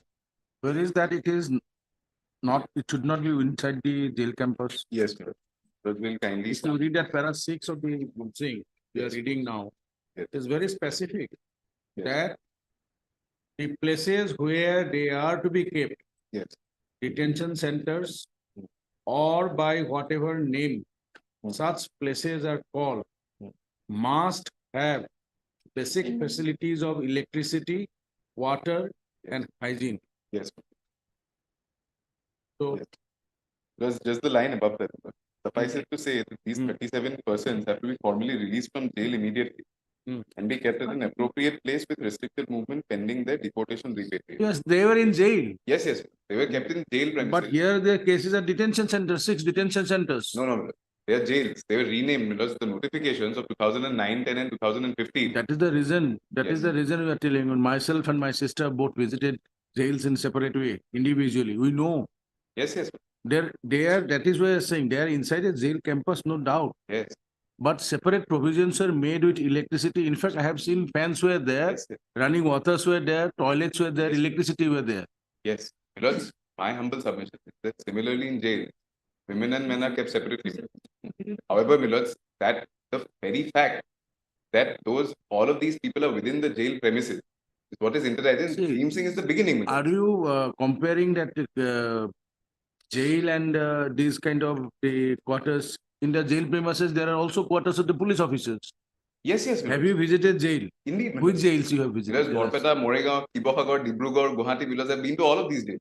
And Milods, the fact of the matter is that within the premise, because that is the. Where is that? Yes, yes. Where is that particular line? After, Within the after Bhim premise. Singh, after Bhim Singh was passed by the Honorable Supreme Court, Milods, Milods will kindly come, if Milods will kindly have repetition 2, Milods, item number 8.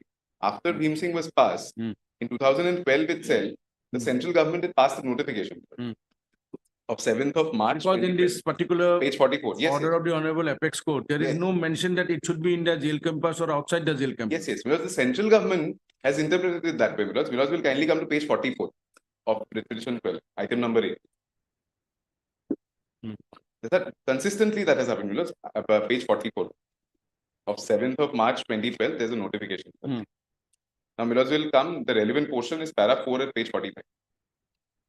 Initially, Milods will kindly see Bhim Singh reference is at page 44 itself, at the top, where it begins.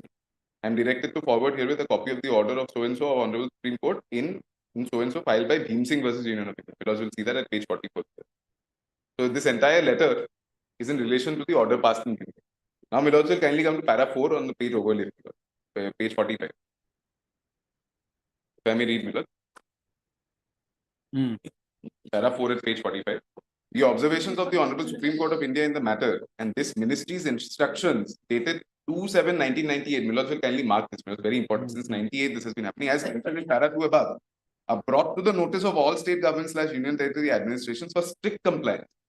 Then read slowly. Yes.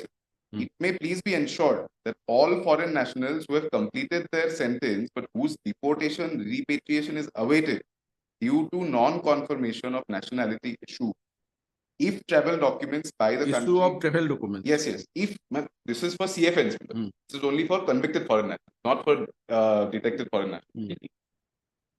And they may be kept at appropriate place outside the jail premises with restricted movements pending their repatriation. The restrictions may be imposed under the powers delegated to the state governments under 32E of the Foreigners Act 1946 and under para 11 of Foreigners Order 1948. This delegation happened in 1958. It may please be ensured that the places where they are being kept must have basic facilities of electricity, water and hygiene. So these relates to the convicted foreigners. Yes, CFNs. Now, Milods, thereafter, Milods will kindly see page 53 of the same petition. Page 53, Milods, this is of 10th of September 2014. Milods will kindly see the subject line at page 53. Setting up of detention centers / holding centers / camps in various states for restricting the movements of illegal immigrants / foreign nationals awaiting deportation after completion of sentence due to non-confirmation of nationality. Now, this one, Milods, insofar as after completion of sentence, due to non-confirmation of nationality. Yes, yes. Where is the sentence imposed here in all these? No, Milods. Insofar as detention centers are concerned, Milods, this one, Milods, has omnibus directions. Now, where from are you saying that? Yes, yes. Milods will kindly come at paragraph 5, page 54. The directions here, Milods will kindly see their omnibus. Yes. The first part of this letter, Milods, I agree, relates to CFNs. This, from para 5, Milods, it relates to both. No, Milods. I'm sorry. This is not the, I apologize. Milods. This is not the one where. This is also in relation to CFN. Milods will kindly give me a moment.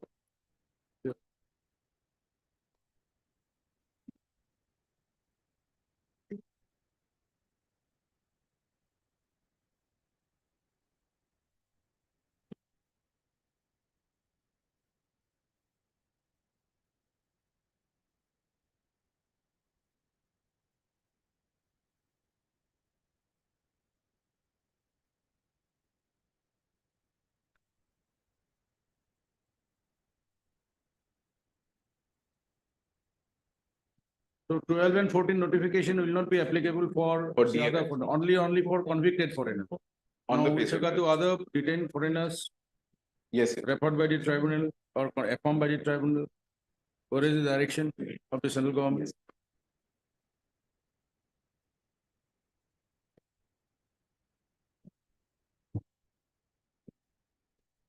Manoj will kindly come.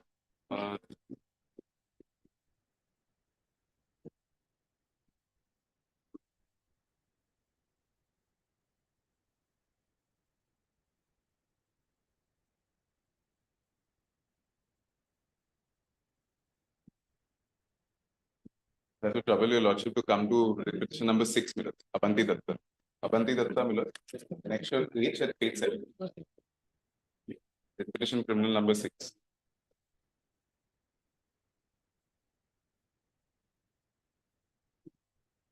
Which page? Page 70. 70.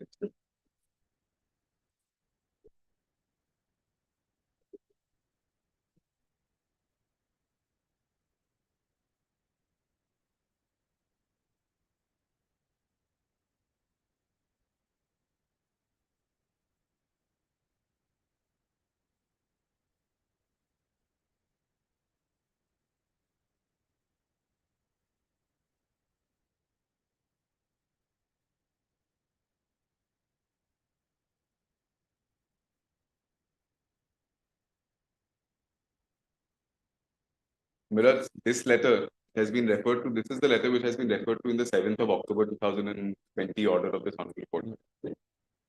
Milords will kindly see. In this, Milord, here is where the connect has been made between the 2014 circular, which I was just referring to, at para 2, at page 70. Before that, Yes. the honorable court observed.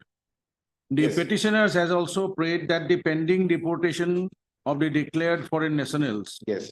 they should be housed in facilities which are separate Yes. from the general prison Yes.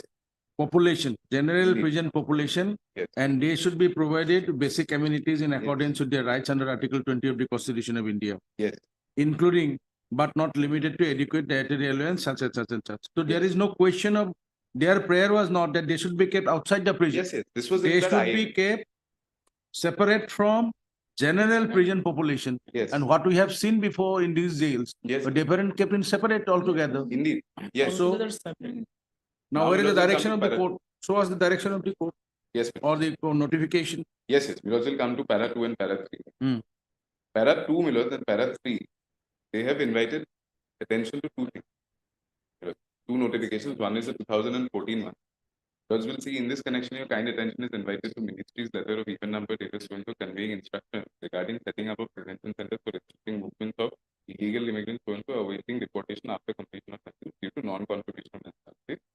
By this letter, all state governments, including government of Assam, were advised to set up sufficient number of detention centers / so and so outside jail premises, and also to provide all required facilities as mentioned in para 5 of the letter.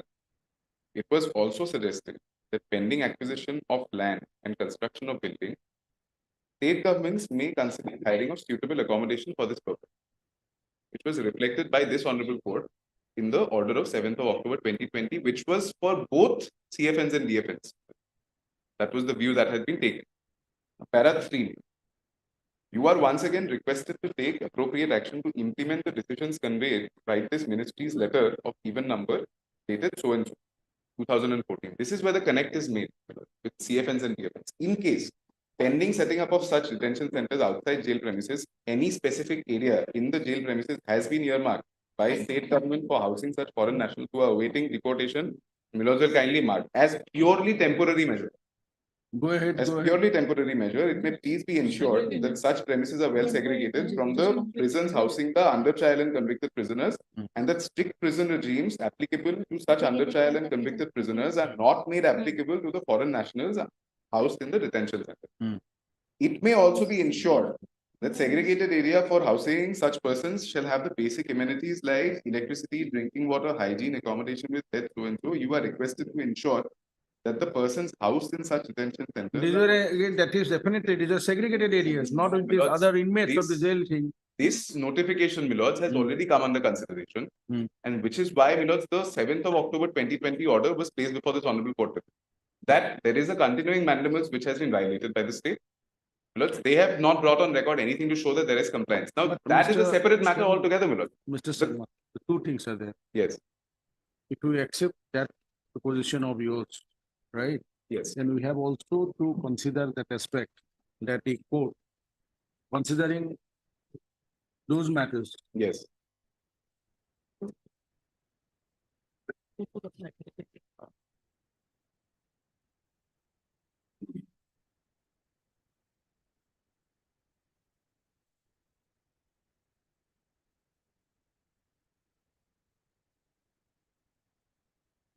order dated 16/10/2020, you note down.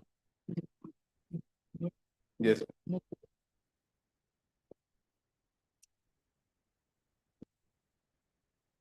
Yes. Order dated 11/8/2021.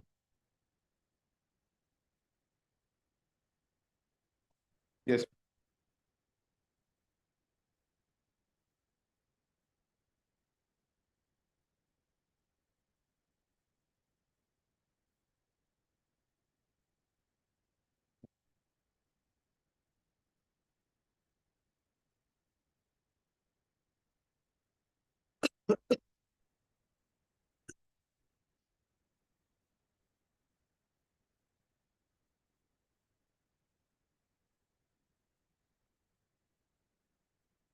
That's this order 11A.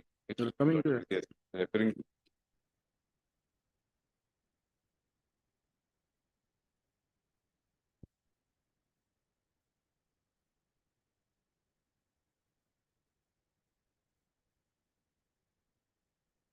Order dated 11th of February 2022. Yes.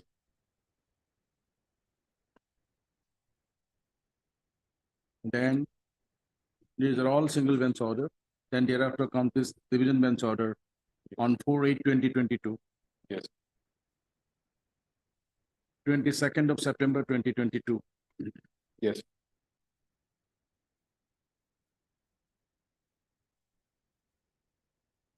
Seventeenth of November 2022. Yes. 29th of November 2022. Yeah. And then the order of 2nd of March 2023.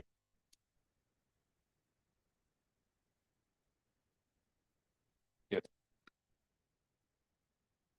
Go through these orders Yes.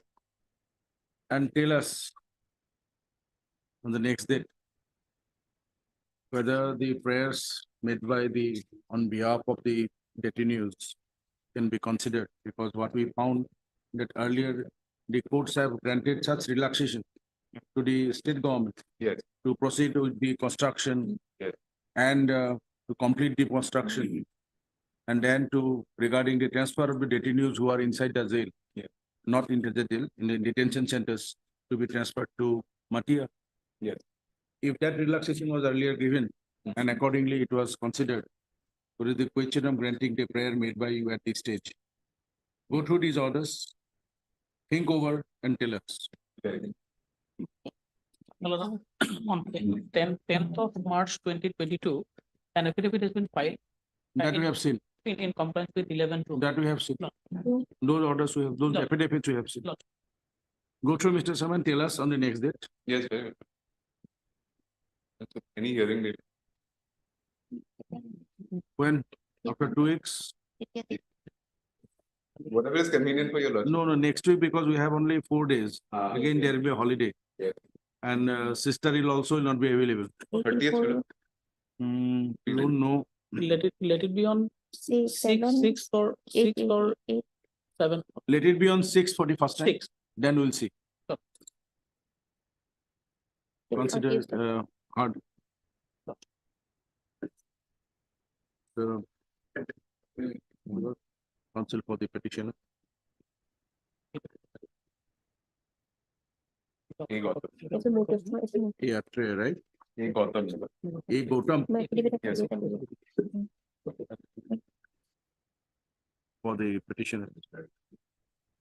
also heard Mr.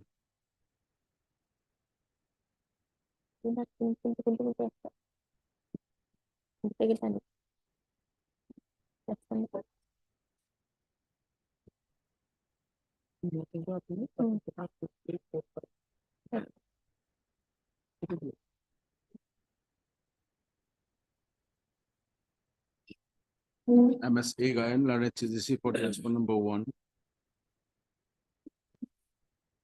And Mr. T Nath, Senior Government Advocate Assam for the respondent numbers 2 to 5. Place this matter for further hearing on 06/0/2023.